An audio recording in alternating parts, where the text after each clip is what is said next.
안녕하세요. 사연에 빠지다의 DJ 민영입니다. 오늘 사연은요, 한평생을 복수를 위해 살아오신 사연자님의 이야기인데요.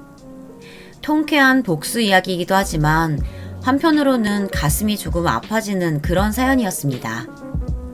오늘의 사연도 끝까지 함께 해주시고요. 그럼 오늘의 이야기 함께 만나볼게요.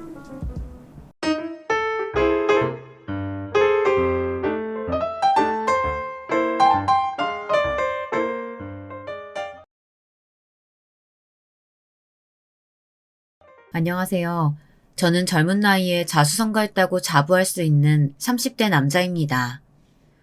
젊은 나이에 저는 50명이 넘는 직원을 거느린 회사 대표가 되었고, 개인적으로는 액수를 정확히 밝힐 수는 없지만 몇십억 대의 재산을 일궈냈습니다. 제가 죽기 살기로 노력해서 사업을 시작하고 정말 미친 사람처럼 돈을 긁어 모으는 데에는 일찌감치 자리를 잡아 저희 부모님을 호강시켜드리고 싶어서였습니다. 남들도 다 이런 연유에서 빨리 성공하고 싶어 하는 거겠죠. 그런데 저에게는 악착같이 이 악물고 성공해야 하는, 지금까지 남들에게 비밀로 해왔던 이유가 있습니다. 그 엄청난 비밀을 지금부터 제 이야기를 들어봐 주세요. 제가 처음부터 금수저를 물고 태어났냐 하면 그렇지 않았습니다. 저희 집은 어렸을 때 형편이 그리 좋지 않았습니다. 제가 기억하는 어릴 적에 살았던 첫 집은 인천에 있는 한 공단의 허름한 빌라였는데, 거기에 사는 사람들은 거의가 다 같은 고향에서 올라와 같은 회사에 근무하는 직원이었던 걸로 기억합니다. 시골에서 상경에 가정을 꾸린 사람들이 돈이 얼마나 있겠습니까? 다들 그만한 나이에 그만한 벌이로 아마도 회사에서 사택처럼 마련해준 집이었던가, 아름아름 소개에 소개를 해준 집을 찾다 보니 그렇게 모여서 살았던 것 같습니다. 아버지들은 월요일부터 토요일까지, 간혹 일요일까지도 같은 점퍼를 입고 출근을 했고 밤 늦게나 돌아오곤 했습니다. 자다가 부스럭 소리가 들려서 깰 때면 아빠가 고단한 표정으로 늦은 저녁상에 소주 한 병을 곁들이는 것을 본 것이 종종 기억이 납니다. 꼭 식사를 하고 나면 방 안에서나 화장실에서 담배를 한 대 태우고 잠자리에 드시곤 했는데요. 그 냄새 때문에 꼭 잠에서 깨곤 했었거든요. 그러던 어느 날이었습니다. 아직도 생생한 그날. 그날은 아버지가 모처럼 쉬는 일요일이었습니다. 어머니는 아침 일찍부터 저를 깨워서 깨끗하게 씻기고는 제가 가진 옷 중에 가장 좋은 옷을 입혀주셨습니다. 그뿐인가요? 어머니도 처녀 때나 입었을 법한 투피스 한 벌을 꺼내 입으시고 화장도 하고요. 그런데 그 와중에 아버지는 출근할 때나 입던 회사 이름이 가슴팍에 수놓아진 그 점퍼를 입고 나서서 고개를 갸우뚱하며 따라 나섰던 기억이 납니다. 세 식구가 차를 타고 간 곳은 한 예식장이었습니다. 어마어마한 화환들, 북적북적한 사람들 속에 아버지는 저와 어머니를 남겨두고 건물 안으로 들어갔습니다. 잠깐 여기서 기다리고 있어. 내 사장님께 인사만 하고 얼른 식권 받아다 줄게. 이렇게 저희가 따라와도 되는지 모르겠어요. 혹시나 들키기라도 하면. 들키긴 뭘 들켜. 그러니까 얼른 밥이나 먹고 차에 들어가서 있어. 얘 잘 데리고. 그렇습니다. 그곳은 아버지가 다니는 회사 사장의 하나뿐인 여동생의 결혼식장이라고 했습니다. 당시 회사 사장이 어찌나 고약했던지 세상에 본인 가족 결혼식에 직원들을 동원한 것이었습니다. 여직원들은 식당에서 그릇을 치우고 나르고 있고 남직원들은 주차 안내를 하거나 하는 등 잡일을 거들고 있더군요. 사장이 저희 아빠에게 시킨 일은 뭔 줄 아세요? 바로 축의금을 받는 일이었습니다. 그래서 모처럼 쉬는 날 울며 겨자 먹기로 회사 일 아닌 회사 일에 동원되어야 했던 아버지는 나름 묘수를 썼던 것 같습니다. 축의금 정산을 하게 되었으니 식권 단 2장이라도 챙길 수 있겠다는 계산이 섰던 것 같습니다. 어려운 형편에 평소에 자주 먹기 힘든 뷔페를 가족들에게 먹게 할 수 있을 것이요.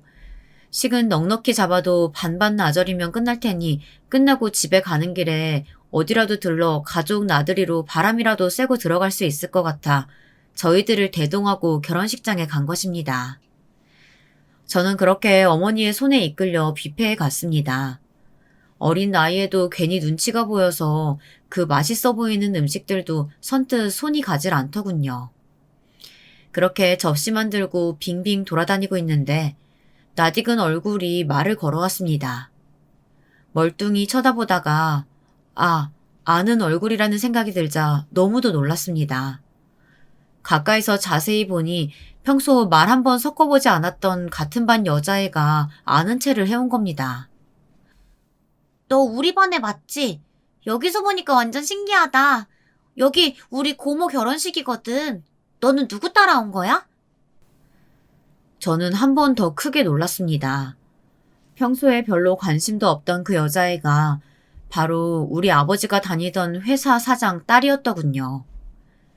그 아이는 드레스를 곱게 차려입고 공주님처럼 하고 나타났는데 저는 거지처럼 뷔페를 얻어먹으러 온 신세처럼 느껴져서 그냥 아는 체를 하고 싶지 않아 입을 꾹 다물고 그 자리를 도망쳐 나왔습니다. 그렇게 식당을 나왔더니 저 멀리 아버지가 축의금을 받으며 앉아 계시는 것이 보였습니다.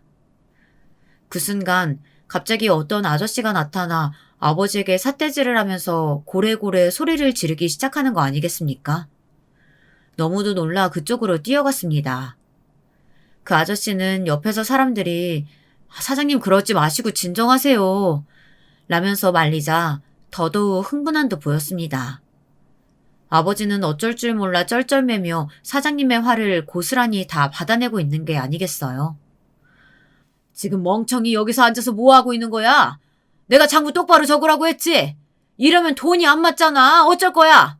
네가 다 책임질 거야? 돈 안 맞으면 네가 다 갚을 거냐고? 오빠, 내 친구가 그러는데 저 사람이 축의금 받고 엉망으로 계산한 것 같대. 진짜 짜증나. 저 멍청한 사람은 남의 결혼식 망치려고 작정했대? 답답하고 짜증나. 오빠, 저 물건 좀 어떻게 해보면 안 돼? 이러다 하나뿐인 동생 결혼식 다 망치겠어. 죄송합니다, 사장님.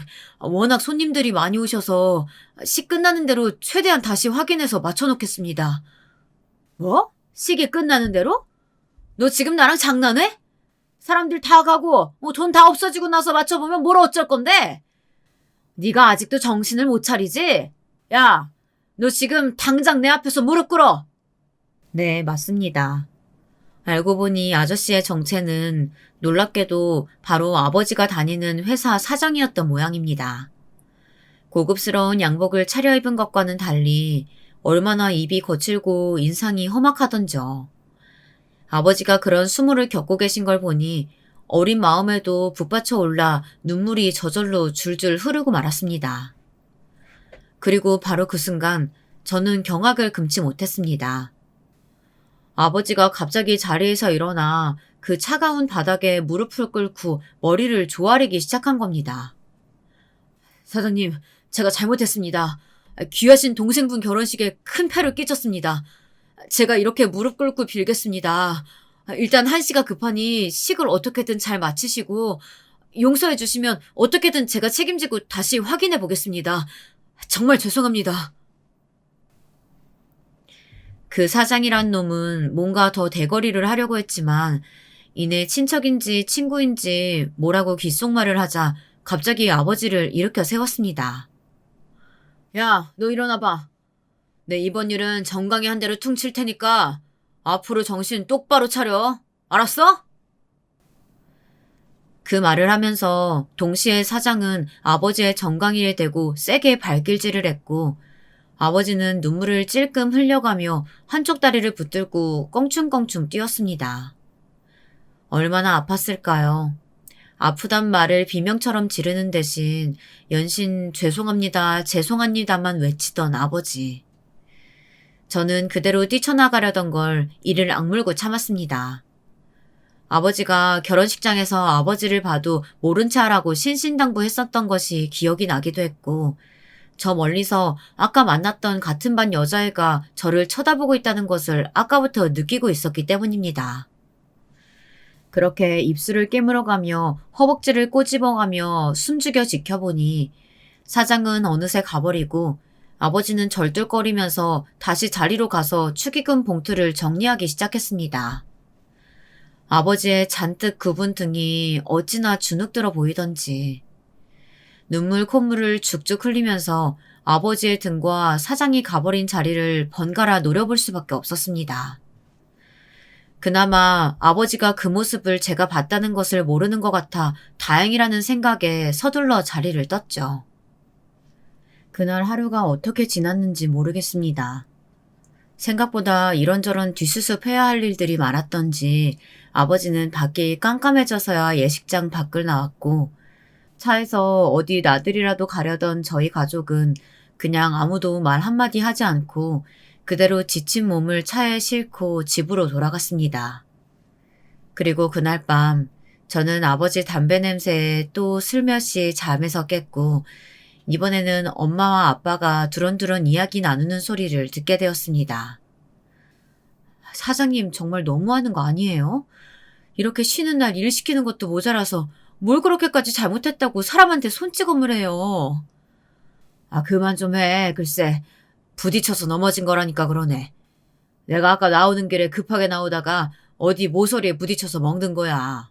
자세히 보니 어머니는 아버지의 정강이에 연고 같은 걸 발라주고 계셨어요. 저는 다시금 아버지가 정강이를 붙들고 아파서 껑충껑충 뛰면서 쩔쩔매는 장면이 상상되자 속에서 천불이 올라오는 것 같았습니다. 아니, 아무리 아버지가 실수를 했어도 그렇지. 주말까지 반납하고 집안일을 도와주러 간 사람을 그렇게 불구죽죽한 피멍이 들 정도로 세게 발길질하는 것이 말이 되나요? 저는 그날 밤에 잠 한숨도 못 잤습니다. 아버지를 생각하면 우라가 치밀어서 그랬습니다. 어떻게 복수해주지? 어떻게 대갚아주지? 아버지가 당장 그 회사를 그만두었으면 좋겠는데 어디 뾰족한 수가 없을까? 내일부터 나도 어딜 나가서 돈이라도 벌어볼까? 갖은 생각이 다 들더군요. 내일 학교에 가서 그 여자의 얼굴을 볼 생각을 하니 그것도 영 끔찍했습니다. 그 여자애가 나한테 어제 그 결혼식장에 왔냐고 계속 추궁하면 뭐라고 대답하지? 우리 아빠가 자기네 아빠 회사에 다니는 직원, 그것도 엄청나게 구박받고 노예처럼 설설 기는 직원인 줄 알고 나를 놀려대면? 이런 생각을 하면 할수록 참으로 끔찍한 상상이 아닐 수 없었습니다. 그렇게 저는 다음날 잔뜩 긴장한 채로 학교에 갔습니다. 그런데 웬걸 너무 황당한 건 뭔지 아십니까? 그 여자애는 저를 거들떠 보지도 않는 겁니다. 어제 예식장에서 쟤를 만난 게 꿈이었나 싶을 정도로 그 아이는 저를 모른 척했고 저 역시도 굳이 그 여자에게 말을 건다거나 할 일은 없었죠. 그렇게 그 아이와는 대면대면한 채로 졸업까지 흘러갔습니다. 가끔 그 여자애를 볼 때면 원망스럽긴 했습니다. 걔가 입고 다니는 좋은 옷, 매일 학교 앞까지 데리러 오는 기사 딸린 차, 두둑해 보이는 용돈 지갑까지도. 왠지 저희 아버지의 피땀이 거기에도 영향을 미치지 않았을까 하는 생각이 가끔 들기도 했기 때문입니다. 저는 그렇게 제가 보는 앞에서도 아빠에게 쌍욕을 퍼붓고 무릎까지 꿇린 회사 사장을 두고 마음속으로 다짐했습니다. 아빠, 내가 커서 꼭 아빠 복수해줄게요. 눈에는 눈, 이에는 이예요. 그게 뭔지 제가 몸소 뼈저리게 깨닫게 해주겠습니다. 꼭 기대해주세요. 그리고 느꼈습니다. 당시 축의금에도 벌벌 떠는 수전노 같은 사장을 보며 저 사람은 돈을 굉장히 중요시하는구나. 그 사람에게 복수를 하려면 돈, 그것도 엄청나게 많은 돈을 벌어야 한다는 걸 뼈저리게 깨달은 것입니다. 이렇게 되기까지 정말 악착같이 밑바닥에서부터 차근차근 이를 악물고 올라와 성공했다고 보시면 됩니다. 아버지 일이 있고 나서 그 다음날부터 저는 밤낮으로 코피를 흘려가며 공부를 했지만 저에게 공부머리는 그닥 있지 않다는 걸 일찍이 깨달았습니다. 아무리 제가 피똥을 싸며 공부에 성적을 올려봤자 이미 타고나길 똑똑한 애들은 따라잡기가 힘들더군요. 그래서 저는 다른 방법을 택했습니다. 대학도 가지 않고 고등학교를 졸업하자마자 일단 군대부터 다녀와서 돈이 되는 일은 무조건 섭렵했습니다. 고층 유리창 닦기, 화장실 타일 수리하기, 공장에서 12시간 넘게 중노동하기. 그렇게 닥치는 대로 기술을 배웠고 그 와중에 돈이 될 일은 무엇이 있을까 눈에 불을 켜고 찾아다녔습니다. 그렇게 연구에 연구를 거듭하고 발품을 판 결과 여기저기 쓰임새가 많은 박스를 만들어 납품하는 것이 큰 돈이 된다는 것을 알고 그 일에 뛰어들었습니다. 세상에 박스가 얼마나 많이 쓰이는 줄 아십니까?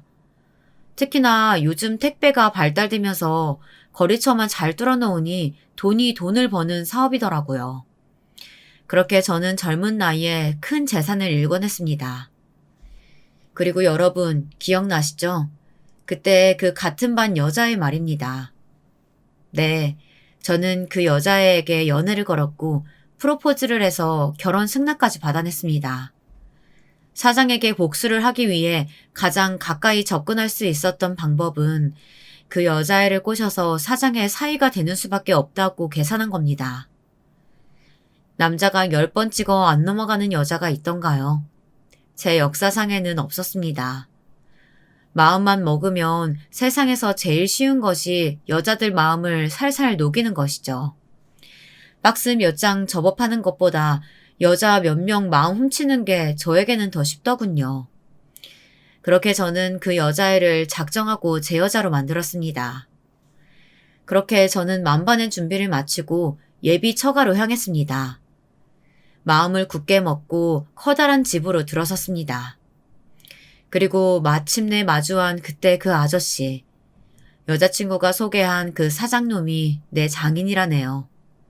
드디어 복수 시작합니다. 다른 사람들은 처가에 첫 인사를 갈 때 어떻게 하면 한 방에 사윗감으로 합격할 수 있을까 고민한다고들 하죠. 저는 정반대의 고민을 했습니다. 제 복수의 시작인데 어떻게 그저 심심하게 시작할 수가 있겠습니까? 어떻게든 장인어른 눈밖에 나서 못된 사위놈, 내 딸 훔쳐가려는 도둑놈처럼 보여서 장인어른의 못된 신보를 건드리는 게 제 계획이었습니다. 그렇게 궁리를 하고 예비 처가에 가서 처음으로 장인어른에게 인사를 드린 날, 말 그대로 저는 작정하고 밉상으로 굴었습니다. 원래 살살 약 올려줄 계획은 있었지만 그 정도까지 할 생각은 아니었는데 20년 만에 그 사장 면상을 보니 억하심정이 욱하고 치고 올라오더군요.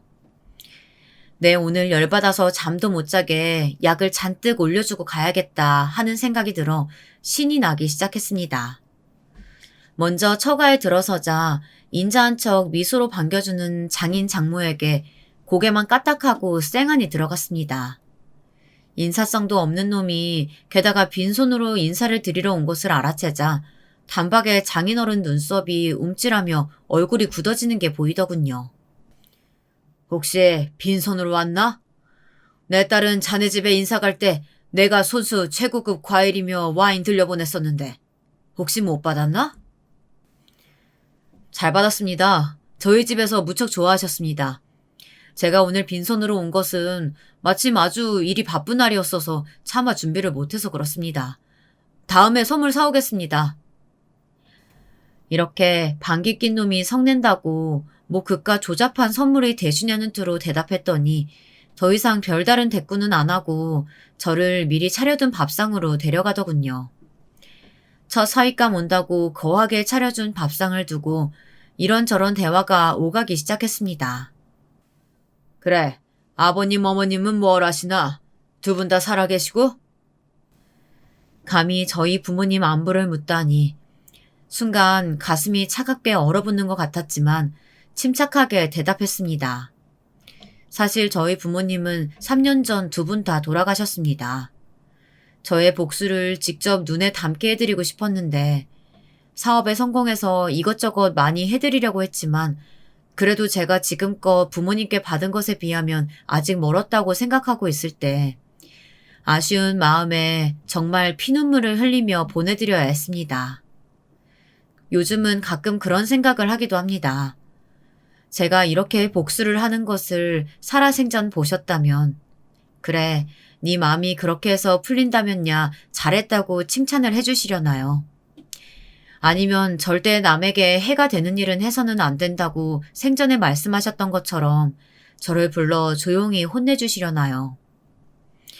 아무튼 저희 부모님은 앞으로 처가와 만날 길이 없었기에 그냥 외국에서 큰 사업을 하신다고 뻥을 쳐 두었습니다.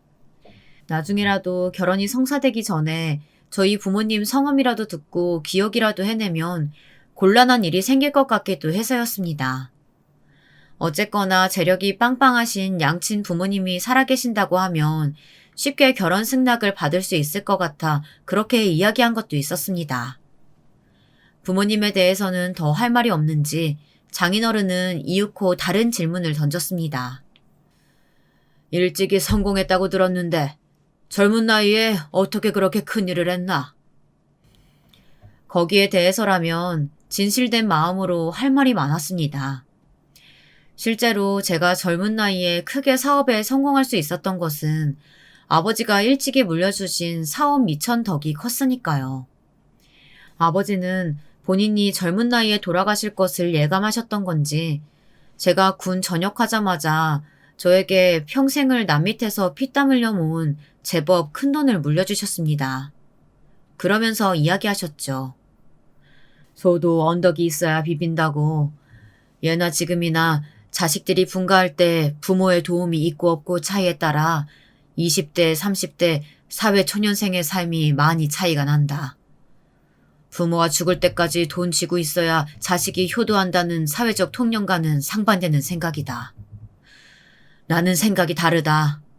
너와 내가 30살 차이가 나는데 내가 90 먹어서 60 먹은 아들한테 유산을 물려준들 아무 효용이 없다고 본다. 자식이 결혼해서 버리는 적은데 애 키우고 집 사고 교육시키고 할 때까지 마냥 기다리느니 한창 돈 필요할 때 조금이라도 도와주는 게 진짜 도와주는 것이라고 생각한다. 여기 내 미리 너에게 물려줄 재산을 정리해봤다. 요즘 이것저것 열심히 배우고 있다지. 너 하고 싶은 일에 마음껏 써도 좋다. 이런 아버지의 현명한 생각을 그대로 읊어주었더니 장인어른이 아주 감명을 받은 눈치로 거리면서 고개를 끄덕이더군요. 본인이 젊은 시절 남들 앞에서 발길질이나 해대며 부려먹던 부하 직원이 이렇게 속이 깊고 본인보다 품위 있는 사람이라는 걸 평생 알기나 할는지 모르겠습니다. 장인어른은 그새 한마디 더 못했습니다. 그래, 그건 그렇고 내 듣기로는 결혼하면 우리 딸이 회사를 그만두길 원한다지. 얘도 학비도 많이 들여서 좋은 대학 나와서 어렵게 들어간 회사인데 굳이 결혼하자마자 그만둘 필요가 있겠는가? 천천히 결혼 생각하면서 생각해보면 좋겠네. 장인어른의 갑작스러운 공격에 저는 단호한 태도로 대답했습니다. 제 평생 가장 큰 로망은 아침 저녁밥은 무슨 일 있어도 와이프가 차려주는 밥상을 받는 것입니다. 부모님이 해외에 오래 나가서 계시다 보니 밖에서 하루 종일 고생해서 일하고 집에 돌아오면 따뜻한 집밥이 그렇게 간절해질 수밖에 없더라고요. 그리고 모든 집안일을 앞으로 와이프가 도맡아야 하는 건데 회사 일까지 병행하려면 너무 힘들지 않겠습니까? 제가 미리 와이프를 생각해서 먼저 제안한 거니까 와이프도 이미 그러기로 한 문제여서 이 부분은 크게 걱정하실 필요 없겠습니다. 라고 유들유들하게 대답했더니 장인어른이 대번에 혀를 쯧하고 차시더군요. 장인어른이 불편한 기색을 내비치자 장모님이 옆에서 거들었습니다. 듣다가 기가 차서 참을 수가 없네요. 말씀 중 죄송하지만 아까 들어올 때 말이에요. 왜 고개만 까딱하시는 건가요? 그리고 사회될 사람이라고 하니 내 말을 좀 편하게 할게요. 아니 아무리 돈이 많은 게 유세라지만 사지가 멀쩡하고 손이 있고 발이 있는데 왜 내 딸이 그쪽 밥 차려주고 설거지 해줘야 되는 거죠? 반대로 사랑하는 사이에 그쪽이 내 딸 밥 좀 차려줘도 되지 않나요? 밥 차려주면 손이 부러져? 처음 처가에 와서 인사하는 사람 태도가 나는 영 맞득지가 않네요. 어떤 부모가 미쳤다고 딸 결혼을 그런데 시집 보내나요? 저는 이때다 싶어 장인어른 자존심을 살살 긋기 시작했습니다. 아, 원래 제 뜻은 그런 게 아닌데 너무 긴장해서 그런지 말이 조금 엇나간 것 같습니다. 제가 아까 들어올 때 안녕하세요라고 했는데 아무도 못 들으셨습니까? 아, 고기 아주머님, 국이랑 반찬이 참 맛있습니다. 혹시 아주머님도 제가 안녕하세요라고 하는 말 못 들으셨습니까? 아, 죄송합니다. 제가 워낙 긴장을 하면 목소리가 안으로 말려 들어가서. 그런데 장모님, 사실 아내를 집에 들이려고 한 것은 어렸을 때부터 아내가 장인어른이 돈 가지고 짜게 굴고 생색내는 것을 힘들어했다는 가정사를 익히 들어서 그렇게 마음을 먹은 것도 있었습니다. 원래 돈이 어중간하게 있으면 처자식에게 나가는 돈이 인색해지기 마련인데 다행히 저는 일찍이 자수성가했으니 그럴 일이 절대 없을 것이라는 제 나름의 결혼 공약이자 호언 장담이었습니다. 장모님, 장인어른, 저는 아내를 절대 고생시키지 않고 집안 살림만 잘 하도록 해서 잘 살아보겠습니다. 라고 했더니 그 말을 듣자마자 장인어른은 자리에서 벌떡 일어나서 너 지금 뭐라고 했어? 뚫린 입이라고 어디 어려운 자리에서 함부로 남의 가정사를 들먹이는 버르장머리야? 라고 호통을 치기 시작하는 겁니다. 그러더니 깜짝할 사이에 눈앞이 깜깜해지고 별이 번쩍하는 것처럼 느껴지더니 어느새 저는 장인어른에게 붙들려 질질 끌려나가고 있었습니다. 예전 버릇 어디 가겠습니까? 그대로 장인어른은 저의 멱살을 잡고 끌어내 현관문을 열고 집 밖에다가 저를 내동댕이 쳐버렸습니다. 그래도 분이 안 풀리는지 소금통에 소금을 한 바가지 퍼서 나와서 저에게 뿌리면서 당장 꺼지라고 고래고래 소리를 지르는데 이 나이에도 성질이 보통 성질이 아니더라고요. 그렇게 첫인사를 드린 자리에서는 그렇게 쓰레기 짐짝 취급을 받고 그 집에서 쫓겨나고 말았습니다. 그렇게 저를 쫓아버렸다는 것은 절대로 결혼을 승낙하지 않겠다는 의지로 표현한 것도 있었겠죠. 그날로 장인어른과 장모님은 아내에게 저와 무조건 헤어질 것을 명령했다고 합니다. 그러나 그 또한 제가 예상하고 계획했던 바, 제가 그렇게 나간 데에는 다 이유가 있었습니다. 네, 맞습니다. 저는 장인어른이 제 결혼을 끝까지 반대할 줄 알고 이미 아내를 꼬셔서 결혼할 수밖에 없는 명분을 만들어버렸습니다. 아내의 뱃속에 제 아이를 품게 한 겁니다. 그 사실을 안 장인어른은 제가 얼마나 밉고 흠심 두들겨 패주고 싶었을까요? 아내가 밥상머리에서 입덧을 하기 시작하고 몰라보게 배가 나오기 시작하자 임신한 것을 눈치챈 장인어른은 노발대발했습니다. 어디서 버르장머리 없는 상놈의 자식을 결혼도 하기 전에 가졌단 말이야? 그 자식 내 딸이 탐나서 작정하고 일을 벌린 것 같은데 어림도 없다. 내가 그깟 애 하나로 마음이 흔들릴 줄 알고? 그깟 놈의 자식. 나오면 어디 멀리 입양 보내거나 아니면 수술이라도 시키면 그만이야. 예, 맞아요. 저도 그 사람은 정말 더 이상 꼴도 보기 싫어요. 무슨 가족의 연을 맺어요?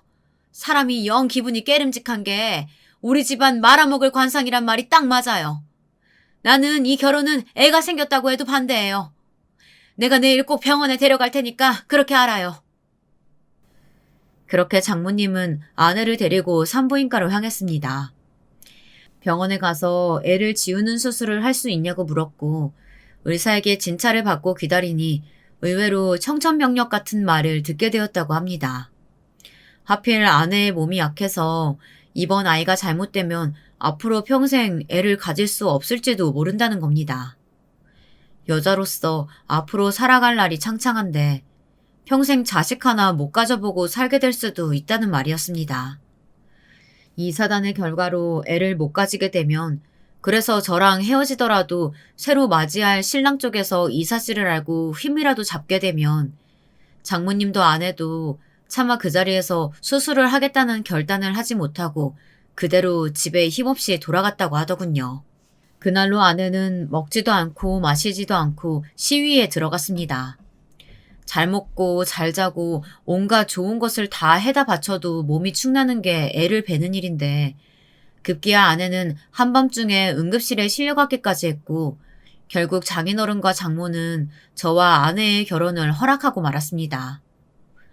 저는 몰랐던 일인데 아내가 저와 결혼을 안 해주면 큰일을 낼 것처럼 죽는 신용까지 했더라고요. 제 아내지만 그런 면이 있을 줄은 몰랐습니다.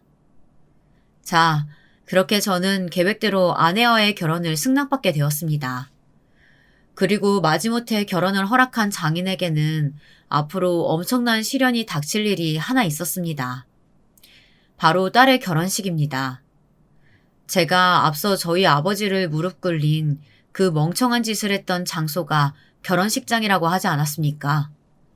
저는 장인어른에게 그 수모를 그대로 아주 똑같이 되갚아주고 싶었습니다. 그것도 딸 결혼식에서 혼주로 손님들을 맞이하는 자리에서 말입니다. 젊은 나이에 사업을 하다 보니 인맥이란 참 중요한 것이어서 저는 늘 사람과의 관계에 큰 공을 들였습니다. 그 중에서도 제가 제일 심혈을 기울인 것은 장인어른의 주변에 있는 핵심 인물들을 파악하고 미리 그 사람들과 깊은 인연을 맺어두는 것이었습니다. 그들과 친분을 쌓기 위해서라면 2시간 거리에 있는 지역의 조기축구 모임에 매주 참석하기도 했고 여자가 나오는 술집이라면 개인적인 결벽스러운 취향으로 극히 혐오하는 축이었으나 호색한이라고 유명한 사장의 제일 측근을 포섭하기 위해서라면 그런 곳에 드나드는 것도 마다하지 않았습니다. 그렇게 필요한 사람들과 친분을 쌓아놓으니 제가 굳이 알려고 하지 않아도 장인어른의 사정이 속속들이 귀에 흘러들어오게 되었습니다. 그 중에 제일 반가운 소식은 장인어른이 운영하는 회사가 요즘 큰 돈이 꼭 필요한데 알아보는 은행마다 대출을 해주지 않아서 골머리를 앓고 있다는 겁니다. 기다리던 소식에 쾌재를 불렀습니다. 그리고 그 타이밍을 잡아서 장인 장모에게 혼수로 압박을 넣기 시작했습니다. 제가 먼저 아내에게 눈알 만한 다이아와 명품 가방, 화장품 등등 폐물을 가득 안겨주었고 집도 강남 한복판에 제일 신축 아파트로다가 장만해서 신혼집으로 쓰겠다고 선언했습니다. 그뿐인 줄 아십니까? 아내가 타고 다니던 후진 아반떼를 신형 세단으로 바꿔주기도 했습니다. 그러면서 은근히 제 바람을 흘렸죠. 저도 고가의 명품 시계, 고급 정장 정도는 혼수로 받고 싶다. 고급 신축 아파트를 신혼집으로 해가는 만큼 신혼 가전 역시 최고급으로 채우고 싶다. 현금이나 주식도 좀 보유하고 있는 게 있다면 제 재산과 합쳐서 굴리면 더 크게 불어날 것 같다 등등 여러 가지로 압박을 했습니다. 장인어른도 큰 사업차를 운영하며 나름 떵떵거리며 살아왔는데 자존심이 보통 자존심이었겠습니까? 차마 돈이 없어서 내 그것들을 못 해주겠네 라는 말은 체면이 깎일까봐 하지도 못하고 그 모든 걸 해내겠다고 큰 소리를 떵떵 치더라고요. 아니, 고작 그 정도로 우리 딸을 시집 보낼 줄 아냐면서 더 크고 좋은 걸 다 해줄 테니 기대하라고 되려 으름장을 놓기도 했습니다. 회사에 필요한 큰 돈에 딸 시집 보낼 어마어마한 결혼 자금까지 돈이 너무나 급해진 나머지 장인어른은 그만 손을 대서는 안 될 것에 손을 대기 시작했습니다. 그즘 주식이다 코인이다 열풍이 불어서 하루만 돈을 넣어도 20배, 40배 수익이 난다는데 귀가 동해서 그만 회사 돈을 뒤로 빼들려 그쪽으로 미련한 투자를 다 해버렸고 원래 필요했던 회사 자금이 10억이라면 그 돈은 이제 이자까지 합쳐서 20억, 30억으로 마구 불어나기 시작했습니다. 결국 장인어른은 사채에까지 손을 댔다는 것을 저는 알게 되었습니다. 참으로 뻔뻔한 집구석이더군요. 제 앞에서는 온갖 화려한 혼수를 해준다며 생색을 내는데 그게 다 빚잔치에 거액의 고리대금을 받아서 장만한 것들이라뇨. 큰 회사를 그렇게 오래 운영한 사람이 어쩜 그렇게 경제관념이 없는지. 아니, 돈 많은 사위 봤다고 이제 사위덕 좀 보려고 한 것일까요? 어쨌거나 그 빚을 장인어른이 다 못 갚으면 저에게도 영향을 끼칠 텐데 그 모든 걸 숨기고 결혼까지 강행하는 것이 정말 소름 끼치도록 싫고 징그러웠습니다. 그렇게 마침내 대망의 결혼식 날, 하객들이 구름처럼 몰려들고 장인어른은 멋지게 차려입고 손님들을 맞이했습니다. 신랑 입장 행진곡이 나오자 제가 먼저 들어가 설레는 마음으로 신부를 기다렸습니다. 그리고 마침내 신부 입장곡이 나오고 장인어른이 가증스러운 눈물을 훔치며 아내의 손을 잡고 저에게 걸어 들어온 순간 돌연 하객들이 비명을 지르기 시작했습니다. 결혼식장에서는 함부로 벌어질 수 없는 충격적인 사건이 시작된 겁니다. 글쎄, 신부 입장이 시작되자마자 단체로 검은 양복을 입은 사내들이 손에는 야구방망이 같은 것들을 들고 식장에 때로 몰려든 게 아니겠어요. 장인어른도 혼비백산한 눈치였습니다. 그리고 곧 벌어진 일들 역시 정말 충격의 연속이었습니다. 그 사내들은 방망이를 하객들 얼굴에 들이대며 마구 위협을 하기도 했고 하객들 음식으로 나온 스테이크를 손으로 집어먹다가 바닥에 상스럽게 퇴에 뱉어버리기도 했습니다. 화려하게 장식된 꽃 장식을 다 때려 부수기도 했고요. 개 중에도 제일 무섭고 힘세게 생긴 놈이 장인어른에게 가서 말했습니다. 네가 거기 기업 사장이지? 어디서 겁도 없이 우리 형님한테 그렇게 큰 돈을 빌리고 갚지도 않았으면서 이렇게 화려하게 딸 시집을 보내? 보아하니 축의금도 솔찬히 들어온 것 같은데 그걸로 지금 당장 우리 돈 갚아. 안 그러면 다 부숴버릴 테니까. 아직 약속한 기일도 되지 않았는데 여기까지 와서 이러는 게 무슨 경우입니까? 제가 빌린 돈과 이자는 약속한 날에 꼭 갚을 테니 오늘은 그만 돌아가 주세요. 제 하나뿐인 딸의 결혼식입니다. 제발 부탁입니다. 장인어른은 후들후들 떨리는 다리를 간신히 붙들고 서서 아주 애절하게 깡패에게 애원을 하더군요. 그래? 약속한 날에 꼭 돈 갚는단 말이지? 근데 말야, 나는 너 같은 이렇게 앞에서는 돈 없다고 징징대고 뒤에서는 남의 돈으로 호의호식하는 구린 놈들의 말은 믿을 수가 있어야지. 네가 정 그렇게 애원을 하니까 내가 방법을 하나 알려주지.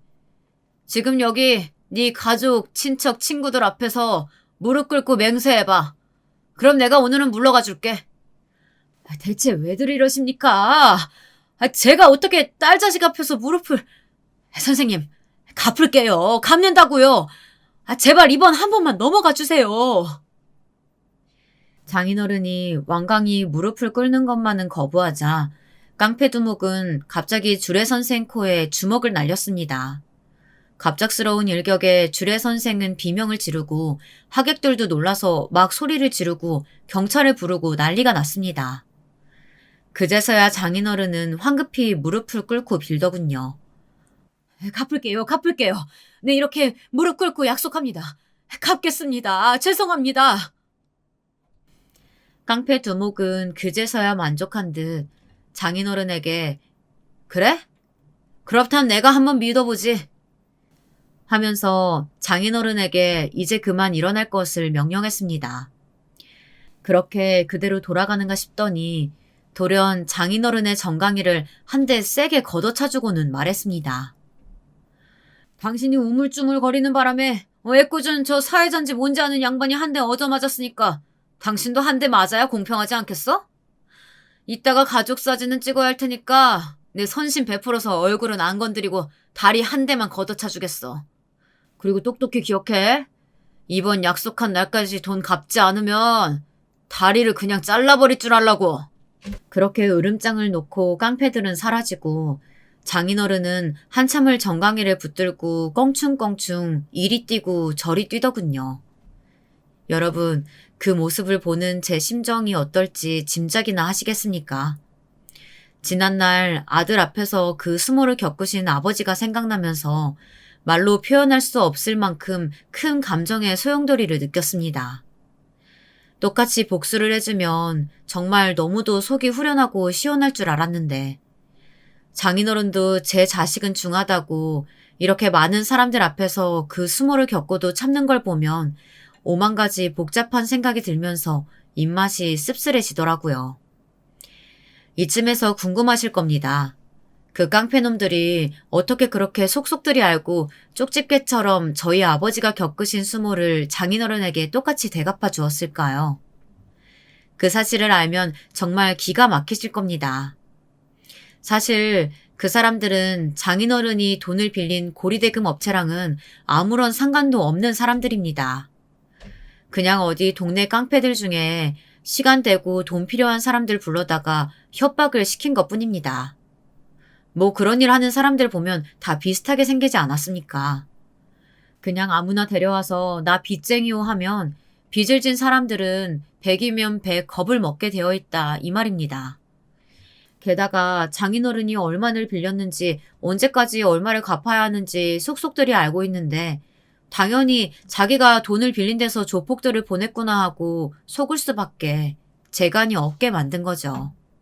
그렇게 장인어른은 결혼식을 마치고 꽤나 마음고생을 한 모양이었습니다. 그 양반 성질에 사람들 앞에서 그 수모를 당했으니 하루하루가 지옥이었겠죠. 돈 문제도 한몫했을 겁니다. 장인어른의 빚은 이제 감당할 수 없을 만큼 불어나 있었습니다. 내 자네에게 어려운 부탁 하나만 하겠네. 부끄럽고 창피한 얘기지만 결혼식 때도 봤듯이 내가 요즘 자금 사정이 많이 안 좋아. 그래서 부탁하는데 이번 고비만 한 건 넘길 수 있게 도와줄 수 있겠나? 내 사정 좋아지면 제일 먼저 은혜 갚겠네. 아유, 장인어른이 필요하시다면 제가 얼마라도 내일 당장 해드려야죠. 알겠습니다. 그렇게 선뜻 나서주니 정말 고맙구만. 그리고 내가 그동안 미안했네. 특히나 처음 인사하러 왔을 때 내가 심하게 대했던 것은 정말 용서해주게. 자네도 딸 낳아보면 아비로서 그렇게 할 수밖에 없는 때가 있음을 알 거야. 저는 미묘한 웃음을 머금고 장인어른에게 한 가지 조건을 내걸었습니다.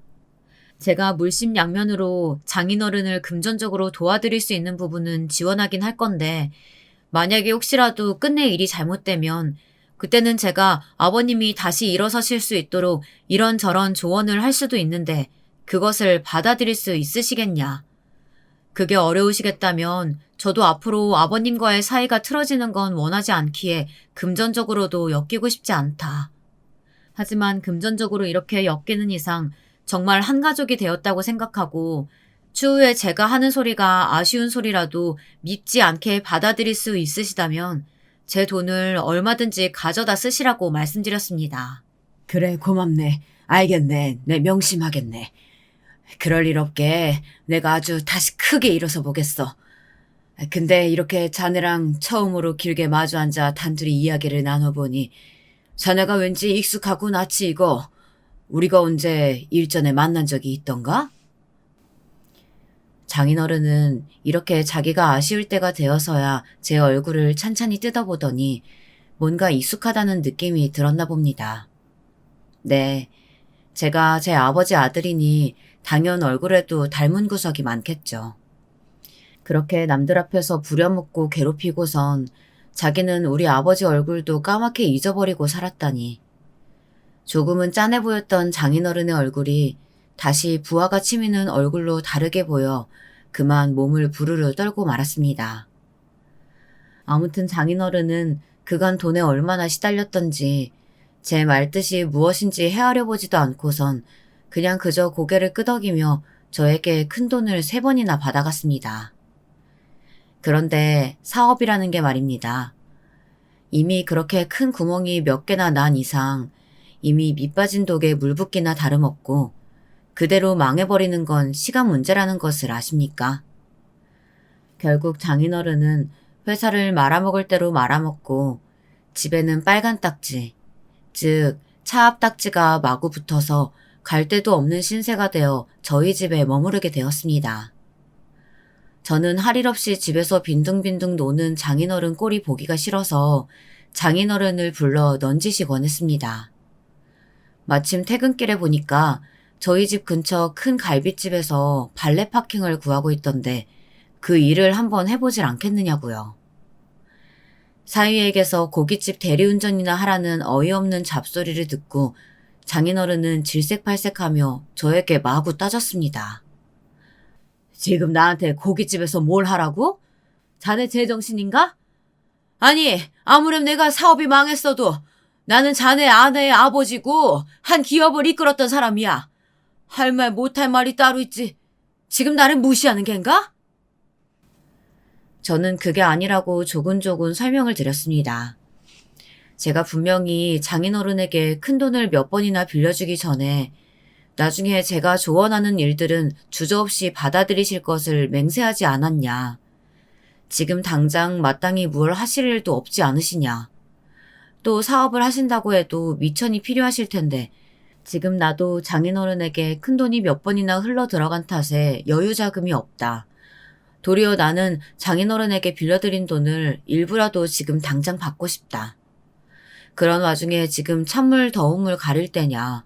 고깃집에서 평생 일하시라는 것도 아니고 장인어른께서도 제게 심적으로 미안한 마음과 앞으로의 마음가짐 같은 걸 한 달이라도 일하면서 몸소 행동으로 보여주실 수 있는 것 아니냐.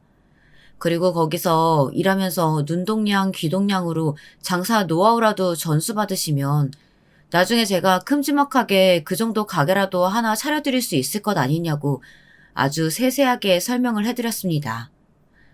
그랬더니 장인어른은 꿀먹은 벙어리가 되었습니다.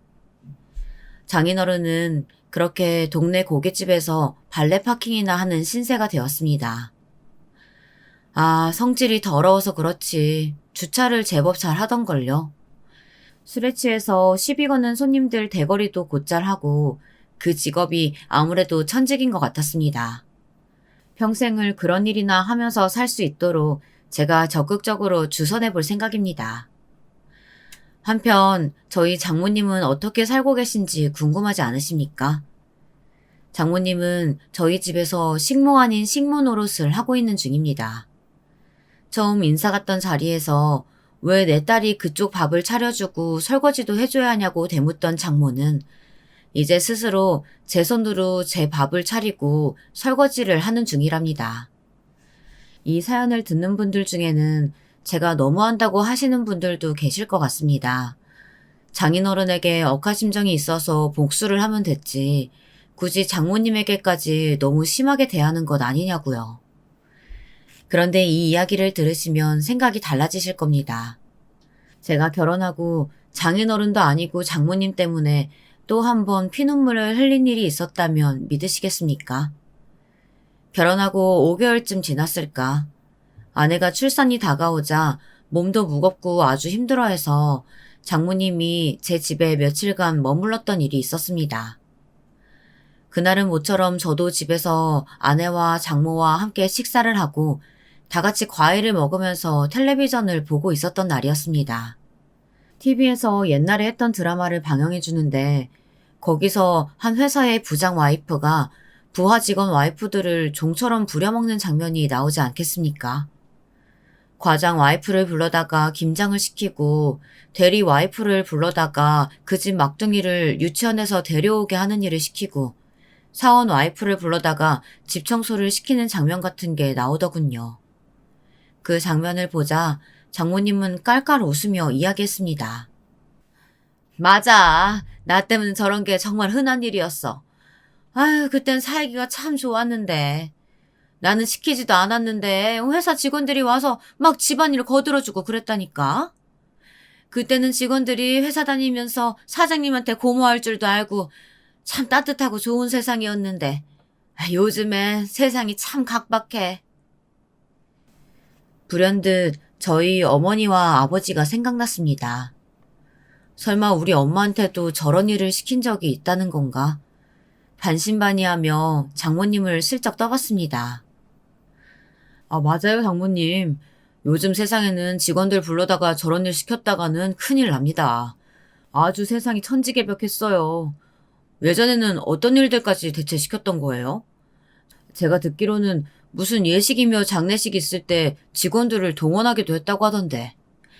맞아, 그랬지. 나는 아직도 기억나는 게 우리 시누이, 그러니까 얘 고모 결혼식 하던 날 직원들이 그 전날까지 야근하고도 결혼식장에서 일손 도우러 왔었지.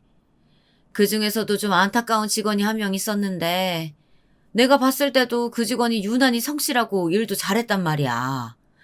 근데 애 아빠가 그 직원을 유독 부려먹고 미워하고 그러더라고. 그날도 그 사람 많은 앞에서 아유, 하여튼 내가 언젠가 물어봤더니 그것도 나름 비결이 있더라고. 어떤 비결이요? 하고 물으니 정말 기가 막힌 대답이 돌아왔고 저는 엄청난 분노가 치솟았지만 그저 주먹을 꾹 쥐고 떨리는 것을 숨겨가며 참을 수밖에 없었습니다. 그런 사람들한테 행여나 일 잘한도 칭찬해주거나 돈 봉투라도 더 챙겨주면 안 된다는 거야. 더 구박하고 사람들 앞에서 창피주고 그래야 기합 들어가서 넙죽 엎드린다나? 자네도 사업한다길래 그렇게 사람 부릴 수도 있다는 것을 알려주는 거야. 아마도 그 친구가 자네만한 아들도 있고 참한 부인도 있었지. 나도 그때는 철이 없어서 애 아빠만 등에 업고 그 사람 마누라 내가 뭐라고 참 많이도 부려먹었어. 근데도 한마디 대드는 법도 없이 어찌나 성실하던지 부창부수란 말이 거기에서 나온 건가 봐. 네, 그렇습니다. 장모님의 부창부수란 말이 딱 들어맞는 것이 끼리끼리 유유상종이라고. 개같은 갑질을 일삼는 장인어른과 그에 꼭 어울리는 장모가 부부랍시고 저희 어머니 아버지를 얼마나 종처럼 부려먹었는지 누가 묻지도 않았는데 술술 불더라고요. 그 아들놈이 지금 니네 딸과 결혼해서 이렇게 두 눈을 시퍼렇게 뜨고 여기 앉아있다. 이렇게 소리치며 모든 것을 엎어버리고픈 심정이었지만 똑같이 대갚아주기 위해 정말 있는 힘을 다해 화를 참아낼 수밖에 없었습니다. 그렇게 저는 때를 기다렸고 장모님과 장인어른이 망해버리고 우리 집에 들어왔을 때 본격적으로 복수를 시작했습니다. 일부러 손 많이 가는 음식들을 매 끼니마다 먹고 싶다 노래를 불러 대령하게 했고요. 쪼그려 앉아서 김치 담기, 발로 밟아 두꺼운 이불 빨기, 매일매일 화장실 대청소하기, 제가 퇴근하면 바로 들어갈 수 있게 목욕물 따뜻하게 데펴두기, 제 속옷은 팬티 한 장이라도 다려두기 등 온갖 집안일을 마구 시켰답니다. 이렇게 저는 제가 계획한 큼지막하고 소소한 복수들은 다 성공했고 이제는 앞으로 피말려 죽는 게 이런 걸까 하는 느낌을 받을 만큼의 복수들을 꾸준히 하면서 살아갈 계획입니다. 혹시나 제 정체가 들킬 것이 두렵지 않냐고요? 전혀 그렇지 않습니다.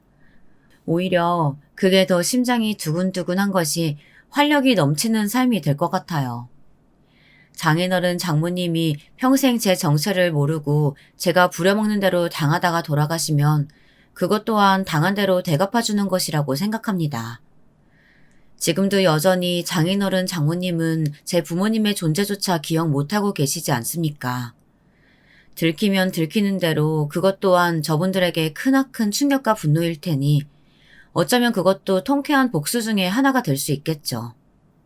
혹시나 들키게 된다면 아내가 여기에 그간 있었던 일을 아내 입장에서 원통한 사연으로 풀어 써서 보낼 수도 있겠네요. 그렇다면 지금까지 들려드린 제 이야기를 기억해 주시고 제 사정도 조금 정상참작해 주시겠어요? 아직 제 복수는 끝나지 않았습니다. 저의 다음 타깃은 고모님입니다. 왜 고모님이냐고요? 그때 아버지가 장인어른에게 온갖 구박과 수모를 당하며 쩔쩔매고 있을 때 옆에서 같이 짜증을 부리던 고모님을 저는 기억합니다. 천사같이 새하얀 웨딩드레스를 입고 누구보다 화려하고 예쁜 외모로 곱게 화장을 했지만 입에서는 천박한 말을 내뱉으며 장인어른을 먼저 자극한 건 고모님이었다는 것을 저는 똑똑히 기억하고 있습니다. 집요하고 철저한 저의 면모를 잘 살펴보셨을 테니 기대해 주셔도 좋습니다. 자, 그럼 다음 타깃 고모님은 어떻게 요리해 줄까요?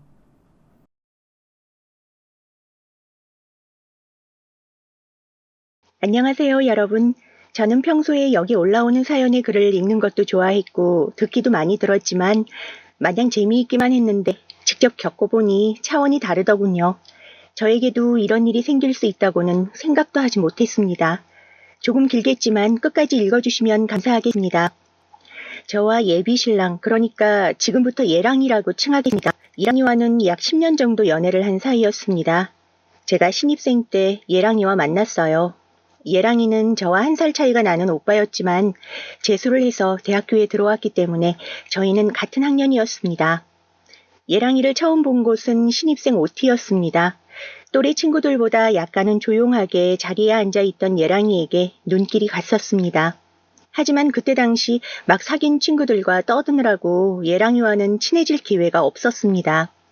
저희 학과는 한 학년에 학생 수가 많은 학과는 아니라서 모두 두루두루 친하게 지냈습니다. 다 같이 몰려다니면서 점심도 같이 먹고 술도 같이 먹으면서 서로 친하게 지냈죠. 물론 이런 것도 점점 무리가 생기면서 각자 무리끼리 먹게 되더군요. 다만 제가 워낙 사교성이 좋아서 과에서 안 친한 사람들이 없었기 때문에 술자리가 있으면 저를 부르는 친구들은 꼭 있었습니다. 사람과 노는 걸 좋아하는 저는 술자리가 있다 하면 빠지지 않고 참석했죠. 술자리가 있으면 항상 참석하는 저와는 달리 예랑이는 자기 무리끼리 다니는 걸 좋아했습니다. 1년 늦게 대학에 들어와서 그런 것도 있었지만 2학년 선배 중에 예랑이와 친한 사람들이 많아서 예랑이는 저희보다는 2학년 선배들과 같이 다녔거든요. 필수 전공이 아닌 이상 예랑이는 교양 선택 과목은 모두 선배들과 함께 들었습니다. 다르기도 하고 워낙 활동하는 무리가 겹치지 않았던 저희가 종강 파티에서 우연히 한 테이블에 앉은 것으로 인연이 시작됐습니다.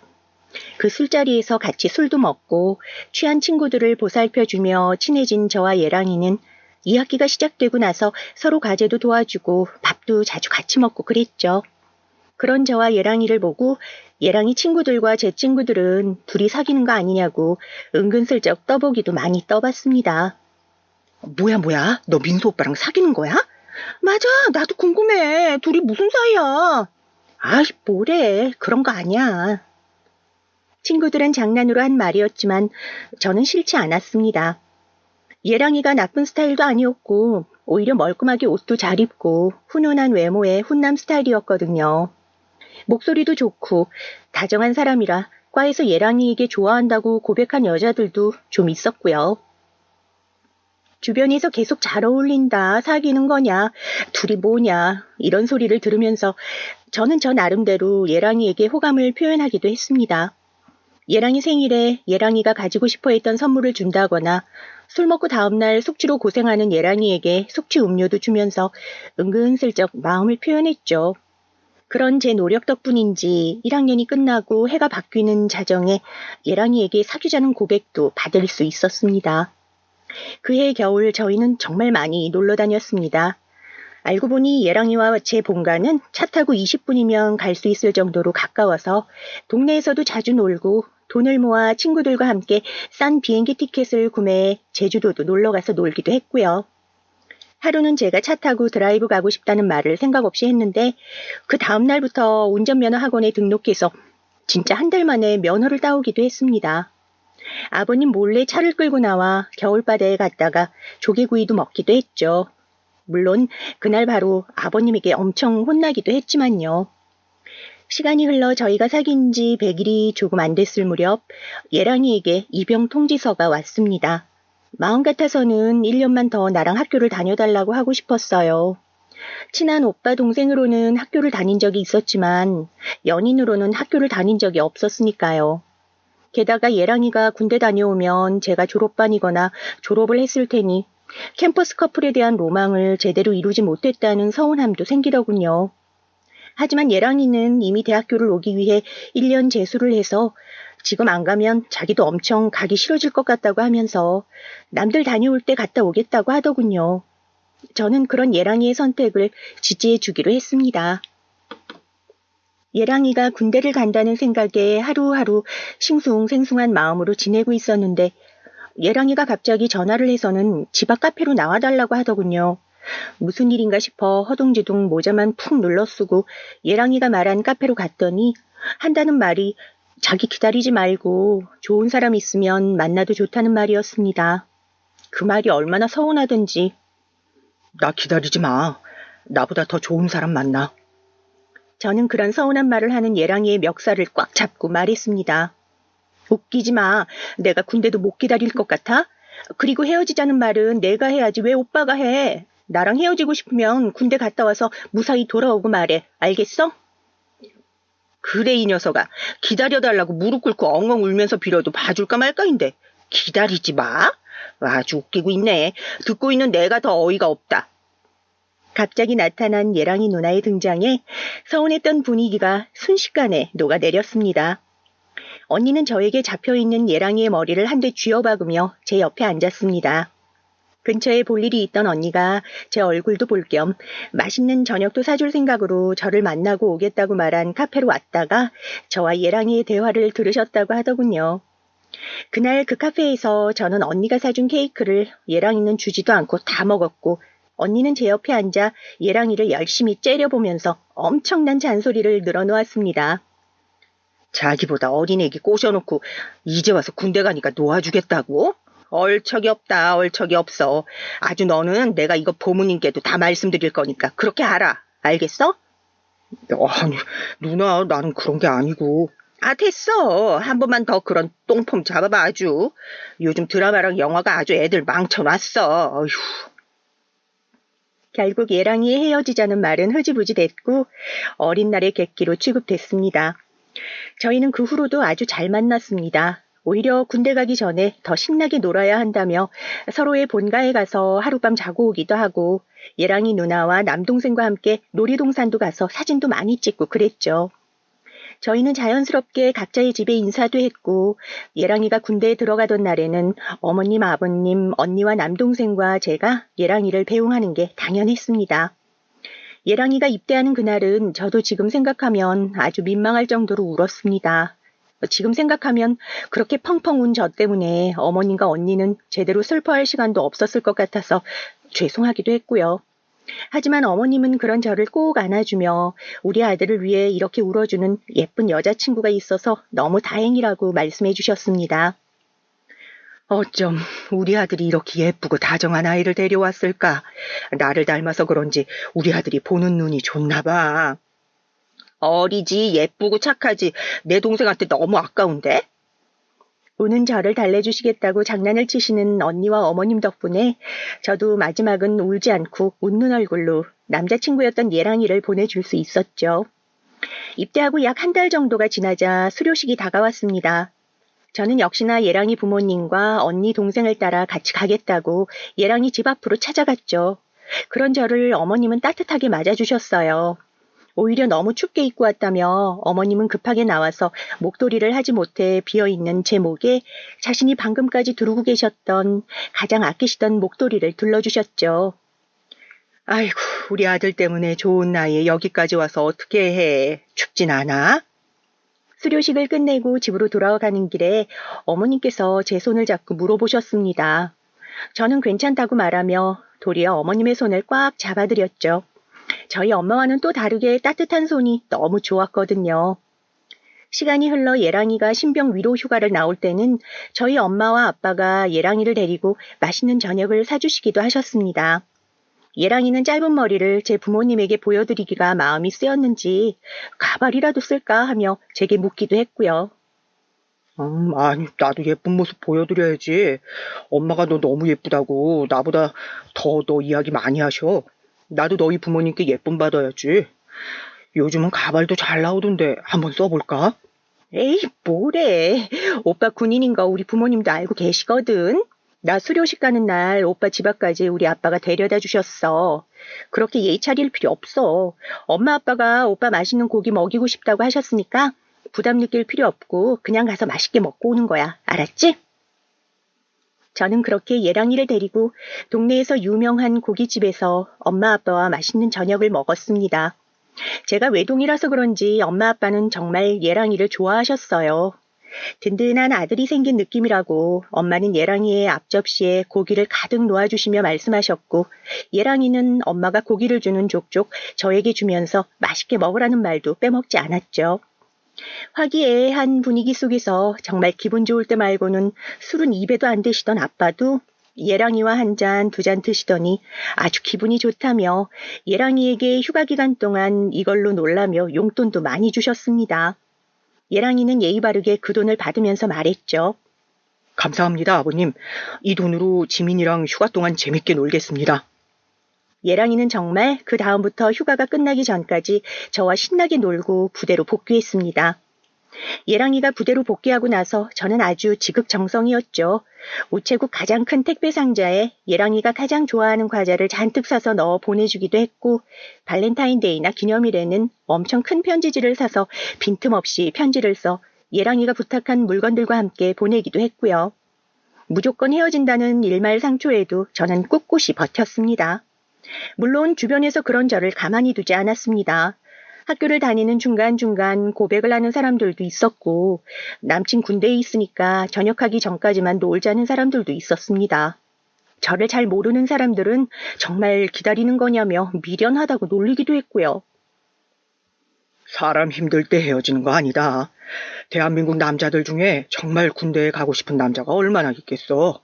민수가 군대를 가고 싶어서 갔겠니? 나라가 부르니까 가지. 비록 민수가 들어가기 전에는 헤어지자고 말했지만 그게 민수의 진심이겠어. 민수도 고민 끝에 그런 말을 했겠지. 하지만 결국 너희는 헤어지지 않는 걸 선택한 거니까 너도 그 선택에 책임을 져야지. 헤어지고 싶다면 민수가 군대 잘 전역한 다음에 헤어져야 하는 거야. 그게 서로에 대한 예의란다. 저는 그런 아빠의 말에 동의했습니다. 저를 잘 모르는 사람들이 저를 어떻게 생각하는지에 흔들릴 만큼 저는 약한 사람도 줏대 없는 사람도 아니었고, 아빠 말대로 제 선택을 회피하고 싶은 생각도 없었거든요. 저는 그런 사람들의 유혹 대신 집중할 곳을 찾았습니다. 바로 공부. 예랑이가 나올 때쯤이면 저는 졸업반이니까 그 준비를 지금부터 시작한다고 생각했죠. 열심히 공부한 덕분에 좋은 성적도 받아봤고, 남들은 1년 공부해도 따기 어렵다는 전공 관련 자격증도 여름방학과 겨울방학 사이에 취득할 수 있었습니다. 물론 공부는 어려웠지만 그만큼 시간이 잘 갔기 때문에 성큼 다가온 예랑이의 저녁이 기쁘기도 했고요.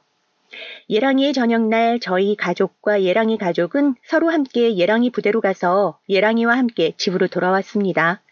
상견례 자리는 아니었지만 의도치 않게 상견례 비슷한 자리가 되어서 부모님들과 함께 오순도순 맛있는 식사 자리도 가졌죠.